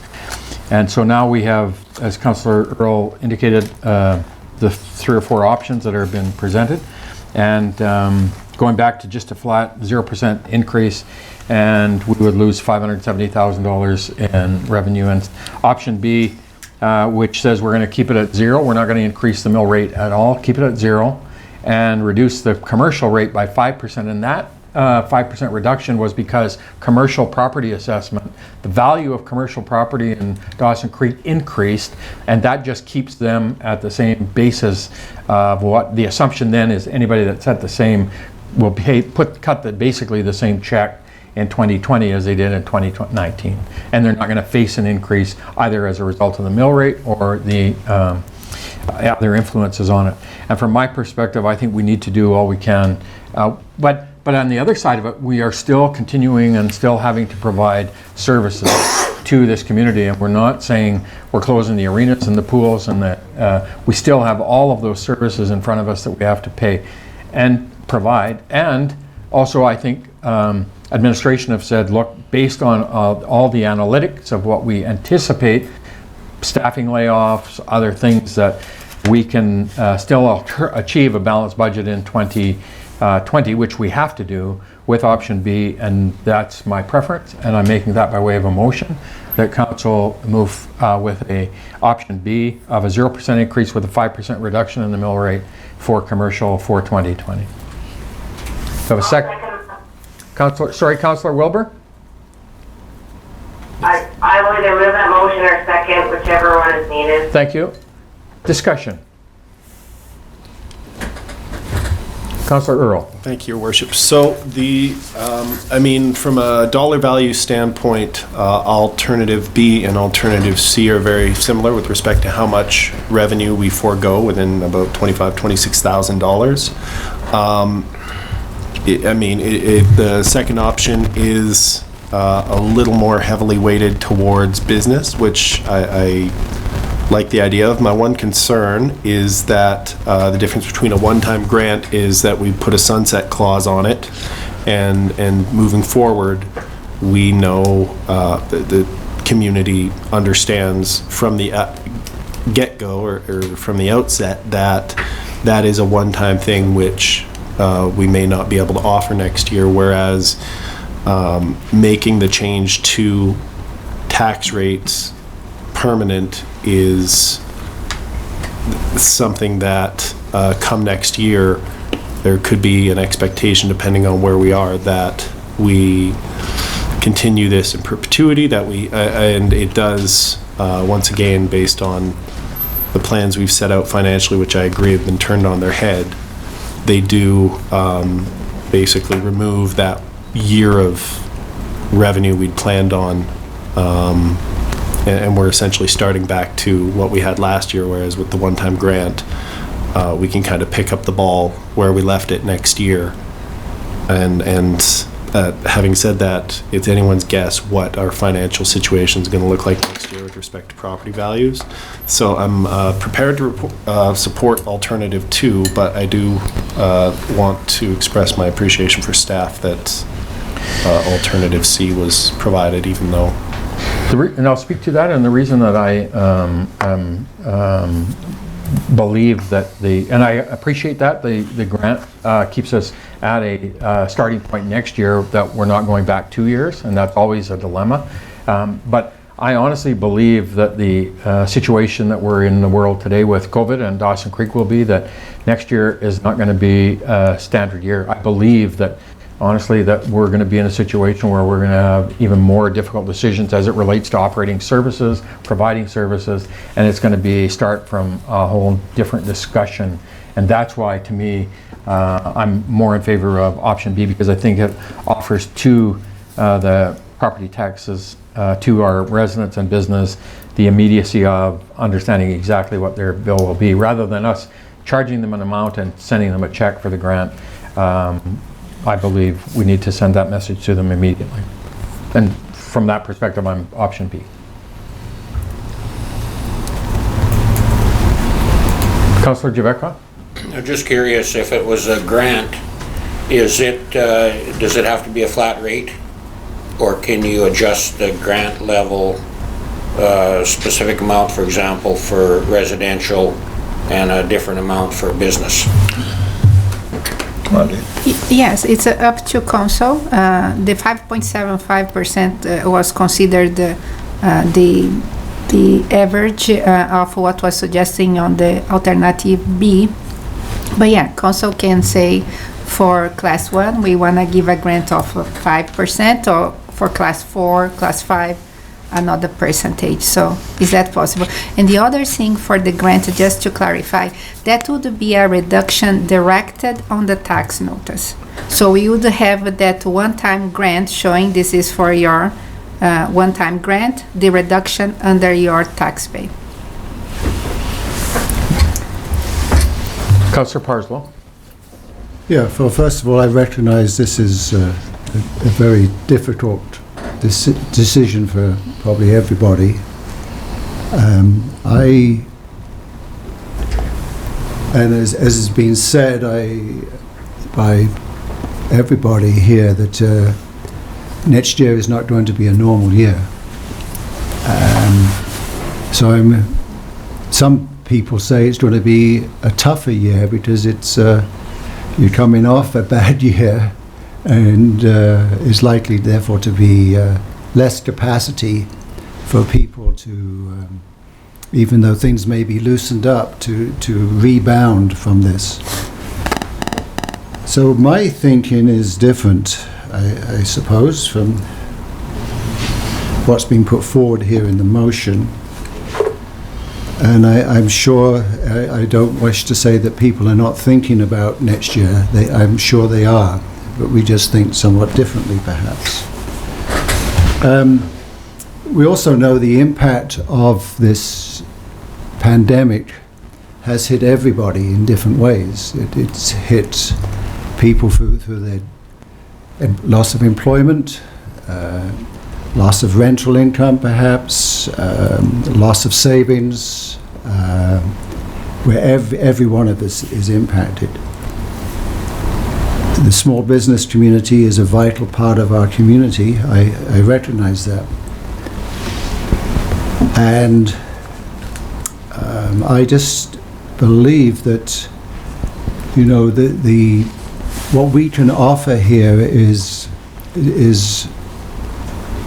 a gesture. It's nothing like the 75% reduction in school taxes that the business community is going to be able to receive and will receive. It's not like the 50% rental costs being borne by the federal government for businesses that rent. A large number of our businesses rent. I don't know the exact percentage, but I know it's significant.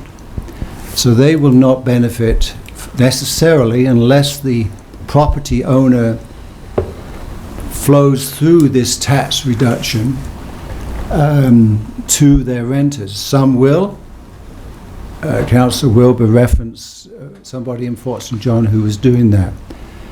I know of others in this community where it's been done or promised, and others where they've been told no way. So reduction of property tax will not necessarily support all businesses. It will support some where the owner owns the property that they're operating out of. We also know that some businesses have had increased business during this time, particularly obviously grocery stores, and there are others. So we're dealing with a mixed bag, and taxation reductions do not necessarily benefit, I'm just saying, a significant part of our business community. I think that we've also, through this penalty adjustment of when people will incur the penalty, has increased our uncertainty about our cash flow, as reported by the Chief Financial Officer, whereby we may have to borrow money from external sources. And then we're layering on top of this, if this alternative B is enacted, a further reduction in our revenue. I cannot support that. I don't believe that what we're able to do is going to make a significant impact. So I believe we should retain our mill rates. And next year, we will probably be faced with a similar situation, and we can act on better information. Right now, we're into a guesstimate, and I don't think we should compound the problem that the city will face with this. So I'm not supporting it. Thank you. Councillor Jebecca? Yeah, I basically feel the same way. I won't support this motion. Senior governments are already providing significant relief to taxpayers. And I feel that we, as a mayor and council, our mandate is to basically run the business of the city, which to me, I render it down into the core responsibilities. And we need to be guarded against downloading. We're always cautious about senior governments downloading responsibilities to the municipalities. So reducing our budget by $1 million, it affects our activities this year, and it exacerbates the situation as far as tax collection and cash flow and the ability to pay bills, or the need to borrow money. Or when you take $1 million out of the budget, it's significant. It's a lot. And then the other thing is, when we get into a problem, we typically solicit from senior governments to bail us out. So I don't see the logic in getting to the point where we have to go to senior governments for bailouts. The proposal, any of this tax relief proposal that we offer is going to be very limited in benefit to the actual businesses that may benefit. but it will be significantly detrimental to the operation of the city, to the city's budget. And, you know, we have made some contributions already. The $40,000 for soup kitchen type things is already mentioned, and the reduction in penalties, and so we are making an effort, but I think you know, we have to rely on senior governments for the bulk of it, so I won't support the motion. Thank you. Councillor Earl. Thank you, Your Worship. I appreciate the perspective of Councillors Jebecca and Parslow. I do disagree. I agree that, you know, government, even at the best of times, is a blunt instrument. And anytime you institute, whatever you want to call it, a bailout, a safety net, program like this, there are always going to be people who benefit from it that might not need it. There's always going to be people that take advantage of it. And the shame on them. Having said that, and I still hold this to be true in my last statement, I don't know if this is going to move the needle. I imagine there's going to be a number of people who were having a hard time before this hit that are still going to have a hard time regardless of how much money we can save them, that aren't going to make it through. But we can do something, and from the feedback I've gotten from our community, every little bit at this point will help many people. The suggestion that because this isn't as much as the federal or provincial government can do, it's not worth doing, or that it's their job. We do have control over this. Yes, this will hurt. Yes, this will necessitate making other sacrifices further down the road. But my priority, above and beyond the immediate public safety around minimizing COVID in our region, in our community, is making sure we emerge from this crisis with some semblance of a local economy. And in that spirit, I'm going to do what we can, or I'm going to vote to support doing what we can. In this instance, option B, I'm perfectly fine with defending. Thank you. Councillors Wilbur and Kemp. Thank you, Worship. I mean, obviously I support the motion, but the point I think I want to make is that it is not for us to decide which landlords are giving reprieve on rent, which ones aren't. They also, in many cases, have mortgages and bills to pay too, and they may find that they have businesses who are closed and not opening again, and this is just a piece of us doing our part. There is funding available federally and provincially for businesses, and I encourage the community of business owners to look into it. And then they have to make a decision too if that fits within their budgets moving forward. It does have to be paid back, though it's interest-free. So I do support the motion. I don't see this as downloading. I see it as us doing our part to keep our community whole during COVID-19. Thank you. Further discussion, further comments? Ready for the question? All in favor? Opposed? On the phone, opposed? So the motion carries 4-2. Councillors Parslow, Councillor Jebecca opposed. Thank you, Council.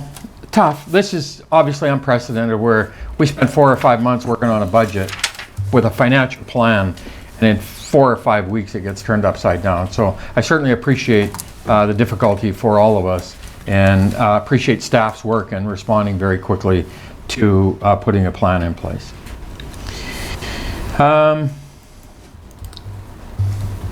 7:12, we have report number 20065 from our audited financial statements. Councillor Parslow. The report 20-065 and the CFO, the 2019 audited financial statements be received. Further, that the 2019 audited financial statements be approved as presented. Thank you. Second, Councillor Earl. All in favor? Oh, sorry, discussion? All in favor? Opposed? Carried. Thank you. Bylaws 8.1, we have report. 713, sir. Oh, I'm sorry. my report from our CAO. Missed it. Don't want to hear from you. Thank you, Your Worship. And really, just a quick update based on, with the COVID situation we're facing, we made some difficult choices earlier, amounted in about 75 layoffs to city employees as a result of where we're at. With Spring Fast, I guess, is here now. I do expect a little sprinkling of snow, having lived here long enough to recognize that may happen. But we are in the process of recalling a number of employees already. We have work to do out there. It was spoken about earlier, whether it be the issue of rocks on lawns, sweeping the boulevards. We are going to have to look after the parks and the maintenance to some level of degree, with more and more families utilizing them as a result of being at home more than usual. So we began a process. It's very limited at this point, but I wanted to let you know. So if you'd seen or been asked by the public what was going on, at this point we are bringing a number of employees back and working with the union to do so. Best case scenario, we would like to see all of our employees back as soon as possible, and pending what we hear from the provincial government in their restrictions and where they're going to head with that over the next couple of weeks, so I'll have a further update at future meetings. But presently we are bringing some back to ensure we can meet some standard for the public out there. As I said, as well as other members of council, this is not just a different time, it's a different year. The services we provide, we're trying to maintain to the best of our ability at the city, and we'll do our best, but it may not look the same. It may not look the same this year. One of the things that just kind of twigged me to a thought that we should perhaps put on is, I expect that the pressures of, as we see the community reopen and we start to be able to expand and reopen services and things that we do, we only meet once in July, once in August traditionally, and then we should have that perhaps as a discussion, because we may be required over the summer months that we have to start to make some very significant decisions as it relates to our arenas or the pools and all of those services that start to begin to have the opportunity to reopen, that council should be available, and maybe we should have that as a potential look at our schedule for the summer, because we may need to meet more than just that once in July, once in August, for council only to be able to have that as a bit of information and discussion. And I don't know, Blair, if you have any thoughts on that, but I can see us getting the pressure on as summer approaches to. I would agree, Your Worship. I mean, as things change so rapidly in this crisis that we find ourselves in, not just here but around the globe, I know that we've had numerous additional meetings already with council, and as the information continues to flow from both provincial and federal governments, I think the flexibility on the amount of meetings we're going to have is going to be extremely important. We'll have to be fairly fluid about that, and so we'll keep, just maybe worthwhile having that as an agenda item. Councillor Parslow? Yes, good thought. I agree with you. Added to that is the need for some additional meetings vis-a-vis understanding what's in our budget is a need. That's been mentioned before, and it needs to be scheduled. And the other is we probably need to engage in some long-term planning. Yeah, I think we'll obviously, once we get this next month or 6 weeks under our belt in terms of what, as the province, and we start to see the reopening of the community and we get our focus around that we need to then have that strategic discussion exercise, and looking back on 2020 that we've got set now, and some of those strategic objectives, and how are they impacted by this world today, and what do we need to do to be moving forward for 2021 as it relates to those strategic objectives we set. Well, yeah, and there's one that comes to mind that you've been working hard at that we haven't got a satisfactory resolution about. We need to articulate what's next about absolutely. that one. Yeah, absolutely. Good. Thank you, Councillor Jebecca. Yeah, just a continuation on an initiative we started last year. We moved the whole budget process earlier, and it helped this year. Yeah, very much. We got some stuff done earlier, and I think we need to continue doing that. It'd be nice to have a budget that applies to the year at the start of the year. And I think credit to council and certainly to staff, Flavia and Duncan and Blair, in terms of getting us in that position where honestly I felt by January we had really put the meat on the bone, that budget, and had done a lot of very good work early that was very beneficial and took that pressure off, because we would have been normal cycle. We'd be plowing through it in April trying to get it done, and we were completed. And I think that's a testament to council and staff.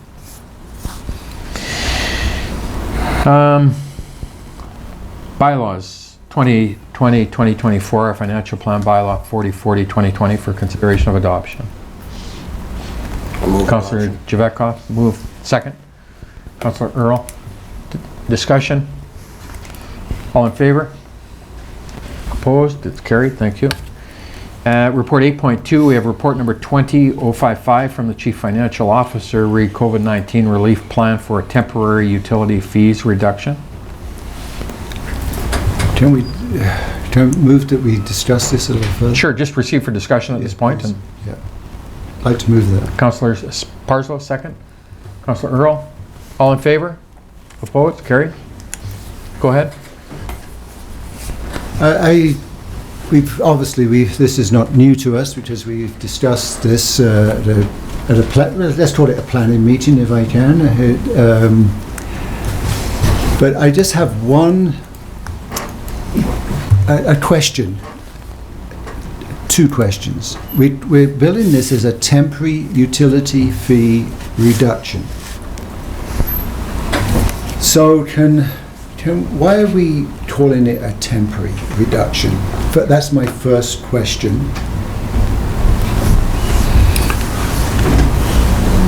I can... Go ahead. Okay. What we do, both water and sewer are called self-liquidating utilities. They must fund themselves for both the operation and the capital. We try and maintain that. So in looking at, in the discussions that council put forward, looking at all avenues they could to help both residents and the business community, they were looking at whether it be tax rates, of which you've just dealt with, whether it be water rates, sewer, garbage collection. And as a result, we came up with the savings that could, and the discussion took place based on this. Temporary, because eventually these rates will most likely go up again. I think that's just the reality of the utilities and our operational costs as well as capital needs in these. Unless, is there anything further, Flavia? Yeah, and I'm not sure, Councillor Parslow, whether they needed to be called temporary or not. The reality is these rates will eventually start to have to go up, as much as I know council would like to keep the trend going the other way. That's not the world in which we live. In today's meeting, we saw a reduction in our waste collection contract of $2.25 per account, which council will have to decide how that, based on administration's direction and advice on what we do with that savings. Do we plow it into a reserve, or do we directly pass it on to residents? So there are temporary kind of components to that as well. I bear with me, please. We're answering the question. I am smiling at my colleague here, because why don't we call a mill rate the temporary mill rate? Because we know darn well the mill rate's going to have to be adjusted every year. Upper or lower? Well, up or lower, yes. Yeah. Moving on, though, and a more important point, I think, in all fairness, I mean, we're all part of this meeting that we had that brought this forward. But the master sewer plan, you know, when we were saying that, okay, we can pass on a reduction in the sewage component of our utilities, was there an analysis done of our need for capital work to complete our sewage master plan? And secondly, we've also, in fairness to maybe new council, I'm not sure, we've also talked about real need for a storm sewer project.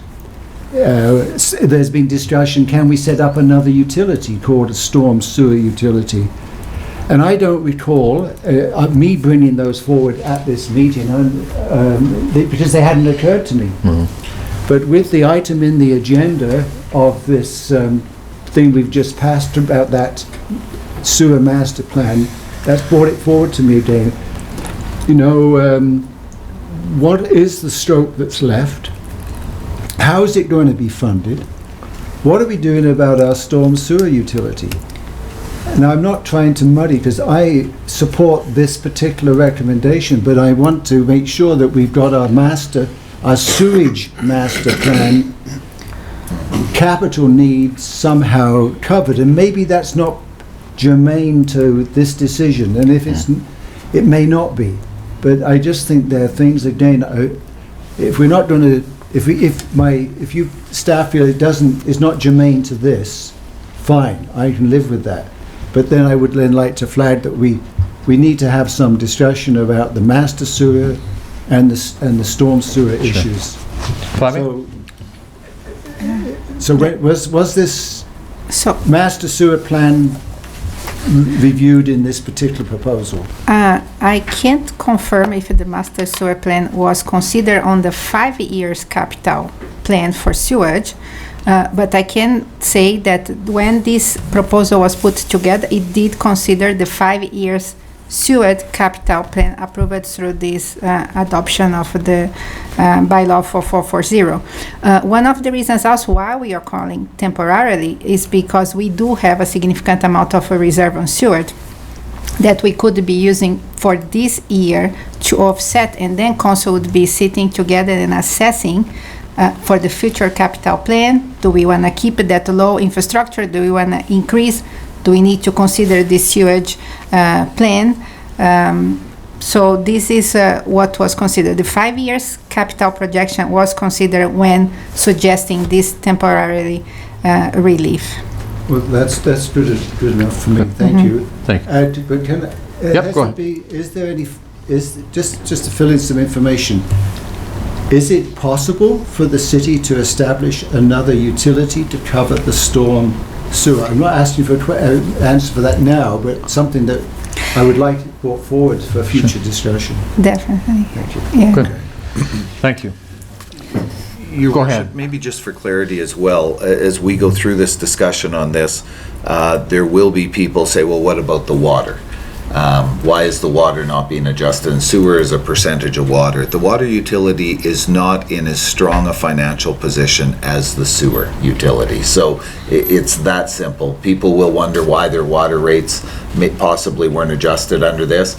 It has to do with the ability to maintain that utility, operate it, and provide the funding under the capital, whether it be water, as Flavie has pointed out, in the 5 year. We are just not in as strong a position in our water utility at this point as we are in our sewer. So.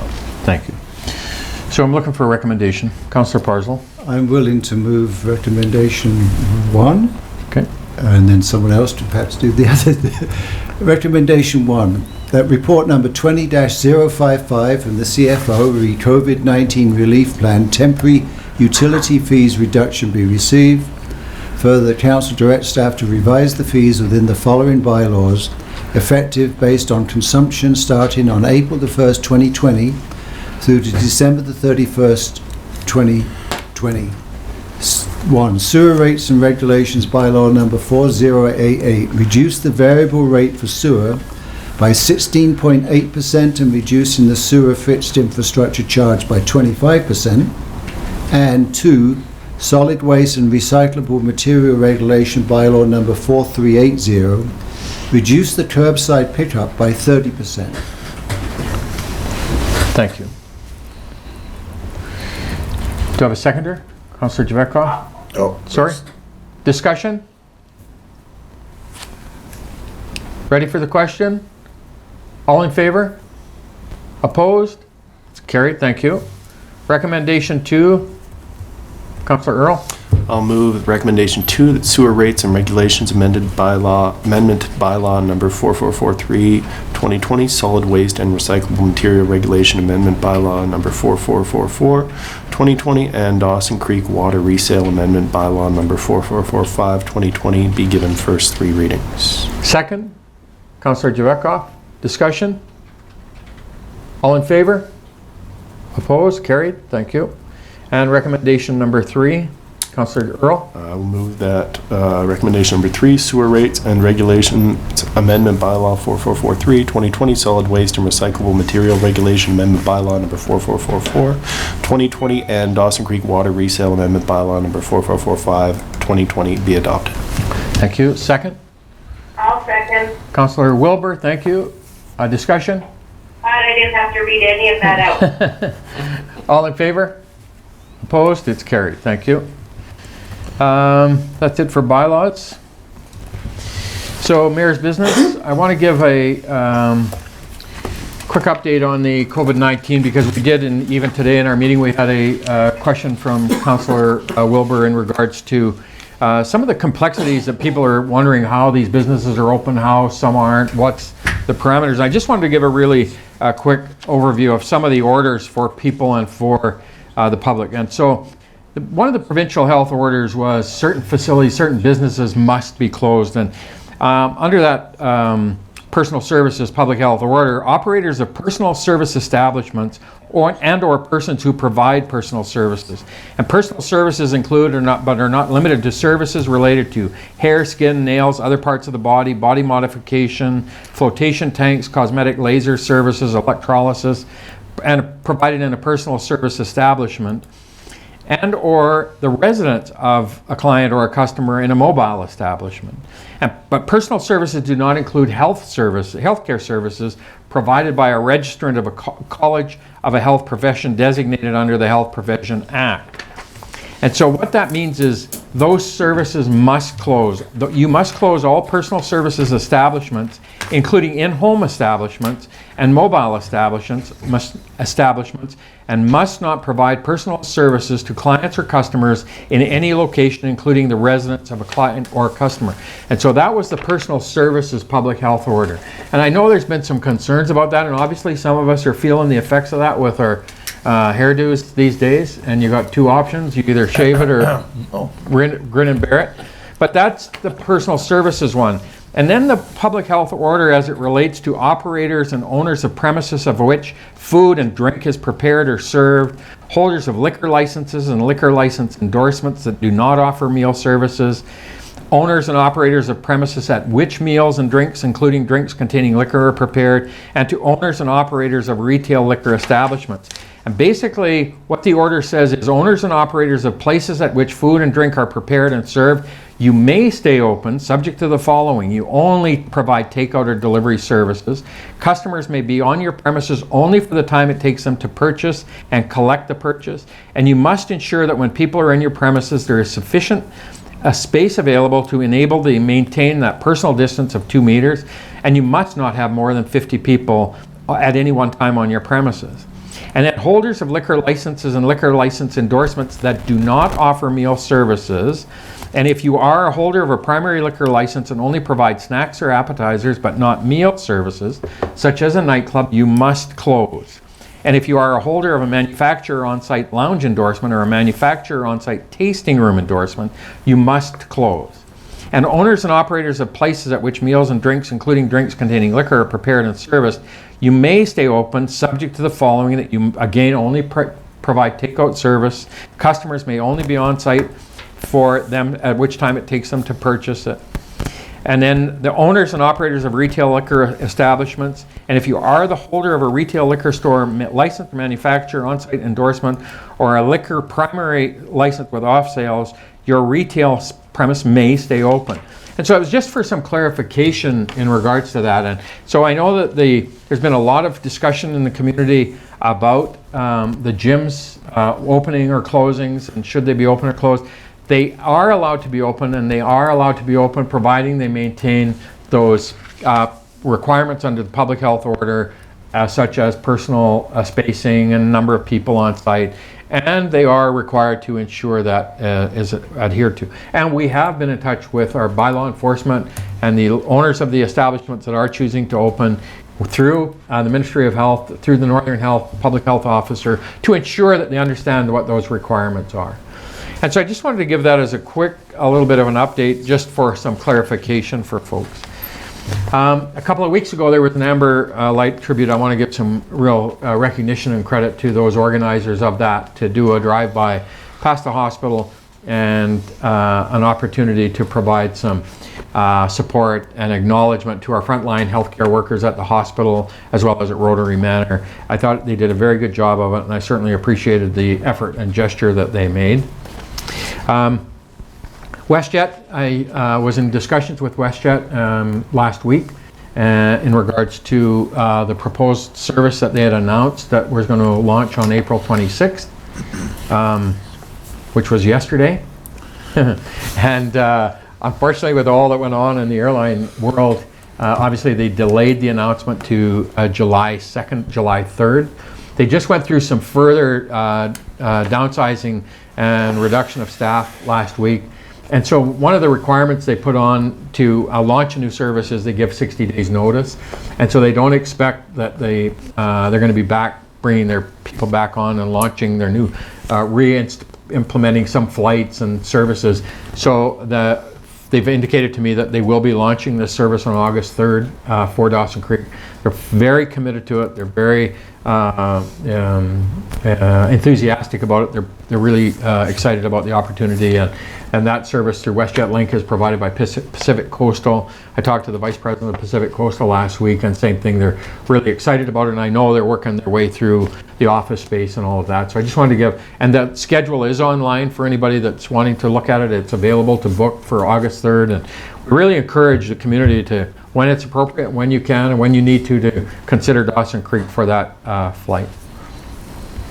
One of the things early in this COVID-19 concern was we had been reached out and connected by a bunch of our industry folks, and Ovintiv and Canna had reached out to us, and North River and a number of companies, and so we received donations that they've given to the city for us to move forward, like Council did with their recognition to give $40,000 out to our local food banks and societies offering support to those in need.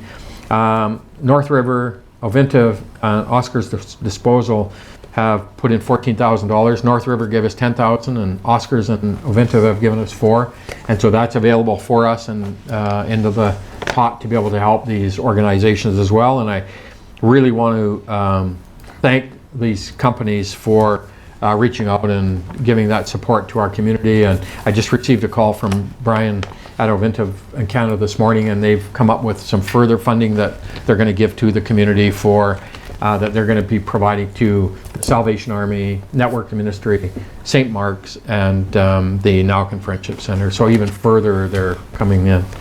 So we really appreciate that.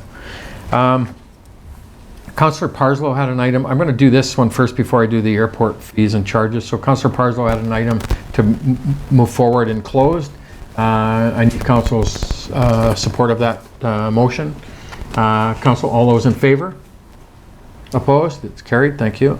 And Councillor Wilbur had a motion to explore the ability for us to use the grad pictures on our sign at the Encana Event Center. Administration is, I know it's out of the, can we explore that to see if that's a feasibility? Most definitely, Your Worship. Thank you. We'll follow through on that. Go ahead, Councillor Wilbur. Can I also add some information? Yes? Oh, okay. Sorry. With the electronic signs, I know that it can be run as a slideshow, and I think part of that exploration would be touching base with the grad committee to see if they had someone or a student that could put that slideshow together. And then each grad could actually receive a copy of that electronic presentation. So they would have that kind of in their memory bank. But also I think part of it would need to be a message from Mayor and Council recognizing the graduates of 2020. So I just wanted to put that piece in there.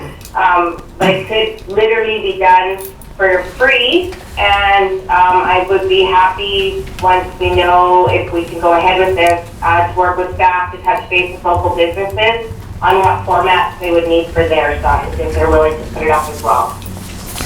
Okay, thank you. We'll give the council consideration to move it forward, and then with administration they can reach out through you, Councillor Wilbur, and with you to explore the options. So we're at this point giving the recommendation is that we give permission to run use the sign at the Encana Event Center for the advertising. Councillor Earl?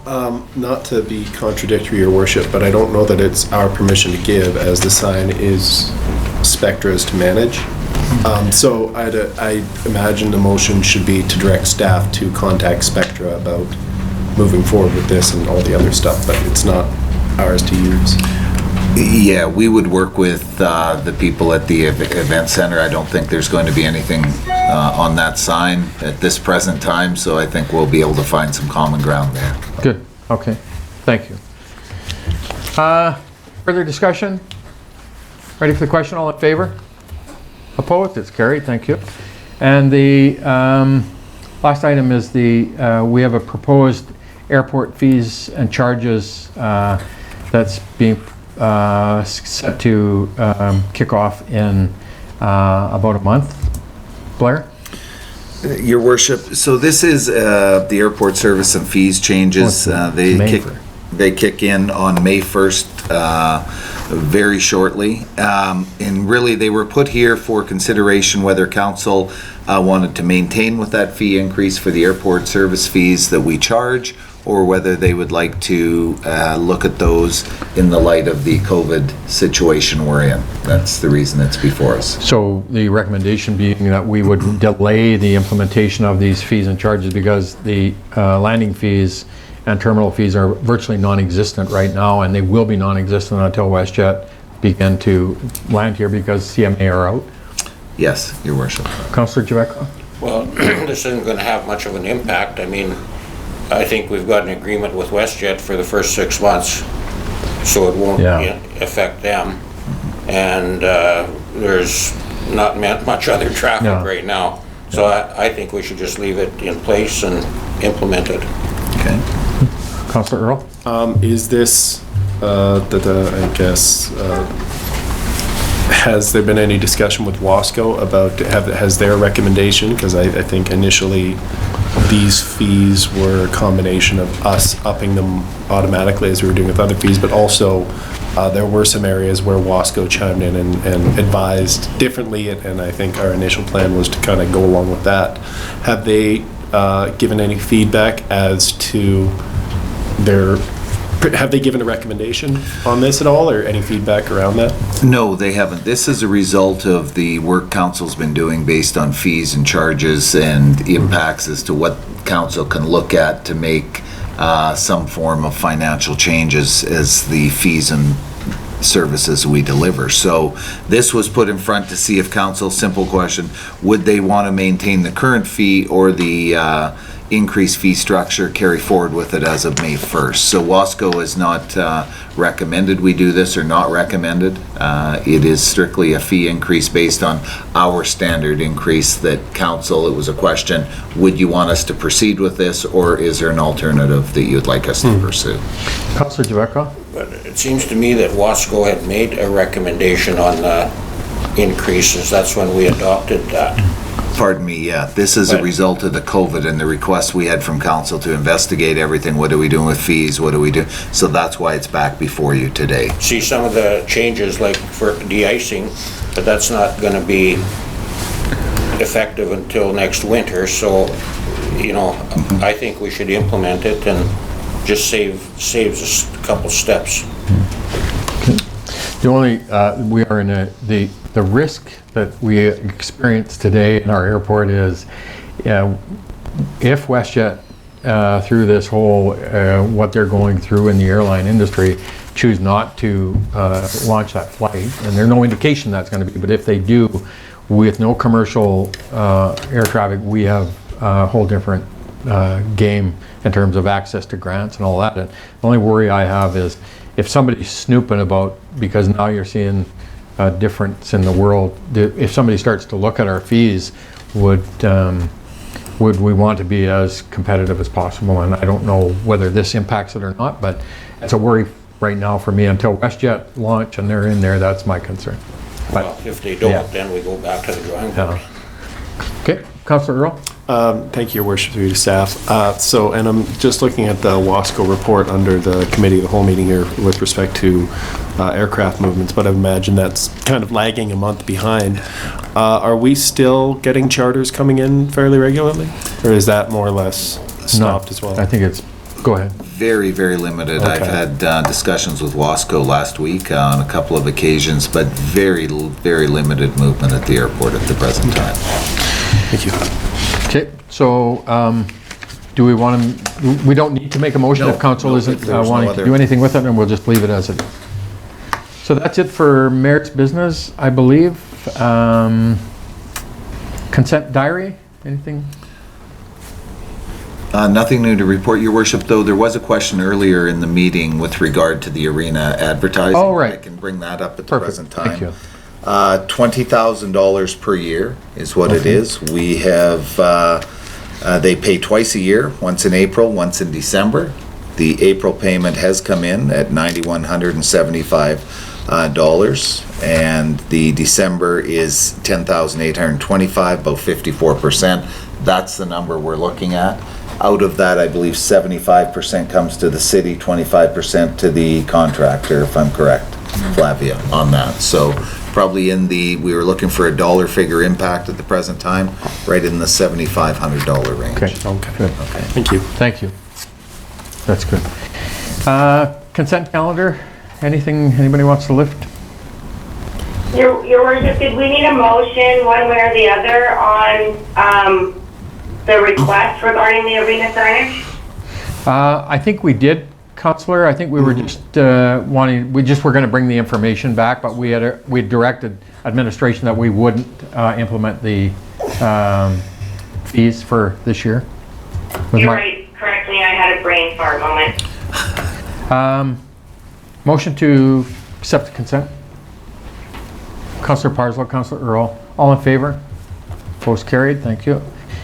Strategic priorities, nothing new. We will be bringing that back in the coming month. Media questions, committee of the whole. So we aren't, we're just receiving reports. Yeah, Your Worship, we do have people on standby should there be any pressing questions. We would take a couple of minutes. We would need to get them, whether it be the staff sergeant who was prepared to come over if there was questions, but other than that, it would be receive the report. Okay. So the RCMP Committee of the Whole report, motion to accept it, and then if anybody has questions, Councillor Jebecca, second. Councillor Earl, questions or comments? Anybody? Councillor Earl? Not a question that would necessitate him coming all the way over here. I'd be happy to just kind of get the response in a quick email, just with around what they're seeing on the ground around COVID with people. I know one of the primary concerns we have around public safety above and beyond the virus itself is people who are trapped in tough domestic situations that are now essentially required to stay home with perhaps somebody who's abusive, somebody's substance abuse, stuff like that. So I just like some sense from him about what he's seeing and if it's, if there's anything we can be doing to help that, because I anticipate that is, a month and a half into this self-isolation and people being laid off and financial insecurity exacerbating this issues. I see those issues becoming more prevalent. So I just wanted to pick his brain on that, but nothing that necessarily requires him coming in. Okay, thank you. All those in favor of receiving the report? Opposed? Carried. Thank you. Corporate officers report. Brenda? Anything? Go ahead. Through your worship, nothing to point out in specifics, just if there's any questions. Okay. Thank you. Council? Any questions on Brenda's report? Thank you, Brenda. You got off easy.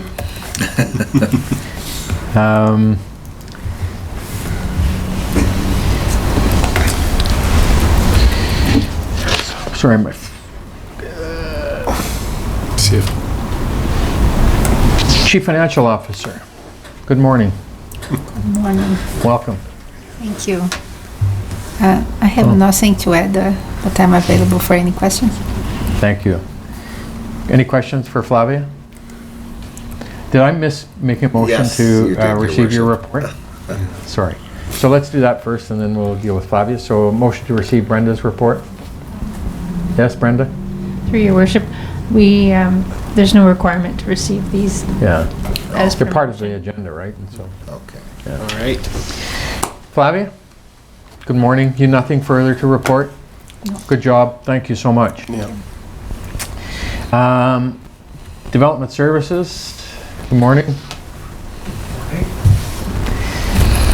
Kevin's report's attached. Anything you want to raise as a specific point, Kevin?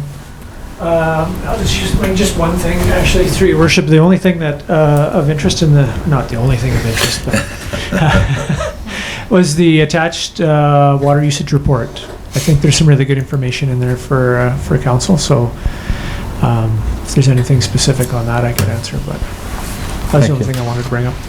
Councillor Earl? I just have a quick question for Kevin, and more something to think about or kind of pick his brain and see what he's heard with respect to having spoken with some of the restaurateurs in town as I've stopped by for pickup from a safe 6 foot plus distance around as the infection rate begins to level off and in some cases decrease, and various provincial governments across the country begin rolling out their plans to tentatively reopen certain parts of our society, our economy.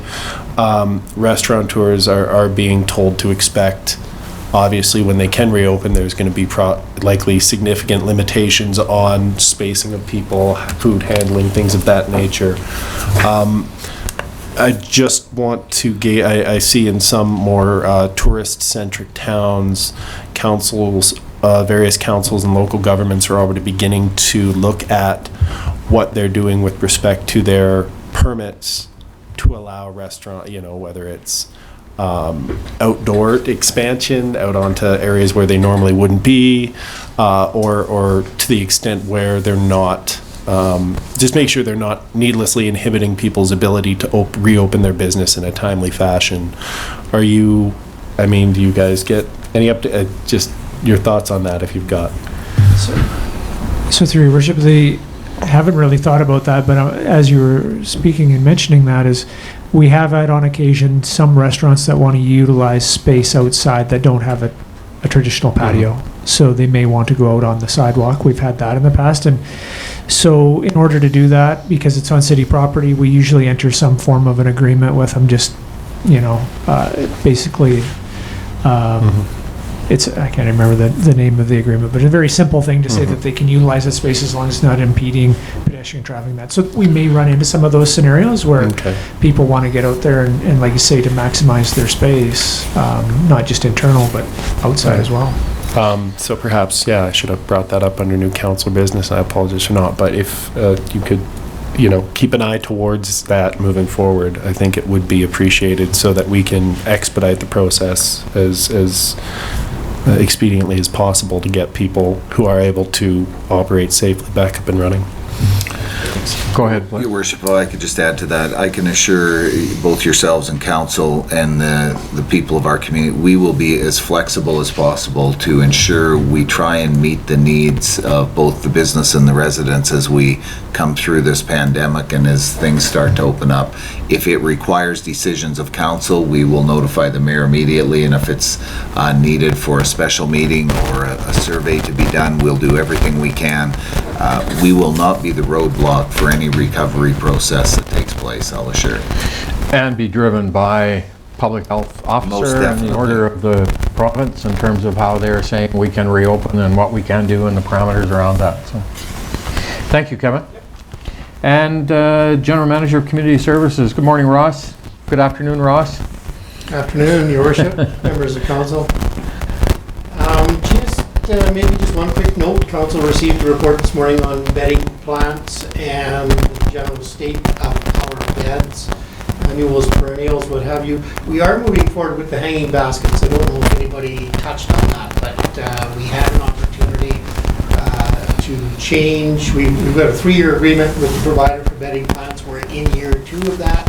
If the city wished to amend or change 1 year, we would have had to provide notice by December 31st last year, so we are going to move ahead with the hanging basket. So there will be some color in the downtown core. Thank you, Ross. Question on the pool. And so I think one of the things that we had talked about early when we had to close it down was there any opportunity for us to do some of that September work when we normally close it for a month? And I'm hoping that we would be in a position that once and when we're able to reopen it, that we wouldn't be facing that annual close. And I don't know if administration have had any discussion about that. Your Worship, we have had some discussion. I know Ross and I have discussed it. It is certainly not going to be our intent to come through this pandemic and then have to shut our pool down. But Ross, if you want to add to that. Thank you, and through your worship, that's absolutely correct. We do have a maintenance person on at the pool right now, so we are doing a deep scrub, if you will.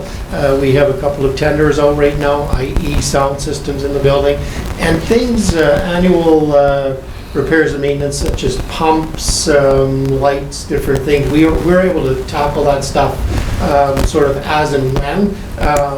Some of the big stuff we might not get to, but again, there's no intent or no desire to shut the pool down in the fall again. Sure. One of the things I was wondering about is, and it's probably maybe pertinent to all our facilities, is if this personal spacing and it's in the future, you're still maybe for us, and I think about the change rooms in our facilities, is there anything that we could do that might be able to be a planning piece to make sure that we're able to move forward and being able to accomplish those personal spacings in those change rooms because they are pretty tight spaces for the most part. I'm thinking about the hockey arenas and that, and just a thought, right, in terms of that as we open up. So thank you, through your worship. Just a quick comment. We are working with the Life Saving Society, with Red Cross, and as recently as last week, we're actually having a number of conversations with the BC Recreation and Parks Association on those very issues, on seasonal pools and those sort of things. So I think there'll be lots of information coming forward, and we'll be staying in tune with that. Awesome. Thank you, Ross. Thank you. Anything further? And our report from the airport manager is obviously included. Does anybody have any questions or comments to administration on that? Well, thank you. And so that concludes our agenda. Now we would entertain a motion to recess to our closed with all of the various reasons why. I don't ever read them, but they're in there. Councillor Jebecca, second. Councillor Earl, all in favor. So we'll take 5-minute recess. We didn't bring lunch in, I'm assuming. So we didn't bring lunch in. So, okay, so maybe we'll take a, how much time do you want, Council, for lunch? 10 minutes. 15 minutes? We go back at 12:30, does that work? Yep. Can we do it that quickly? So Shaley, Councillor Wilbur, Councillor Kemp will close for 15 minutes and have a quick bite to eat, and we'll get back at it and try and get finished in a timely fashion for you. I don't think there was much on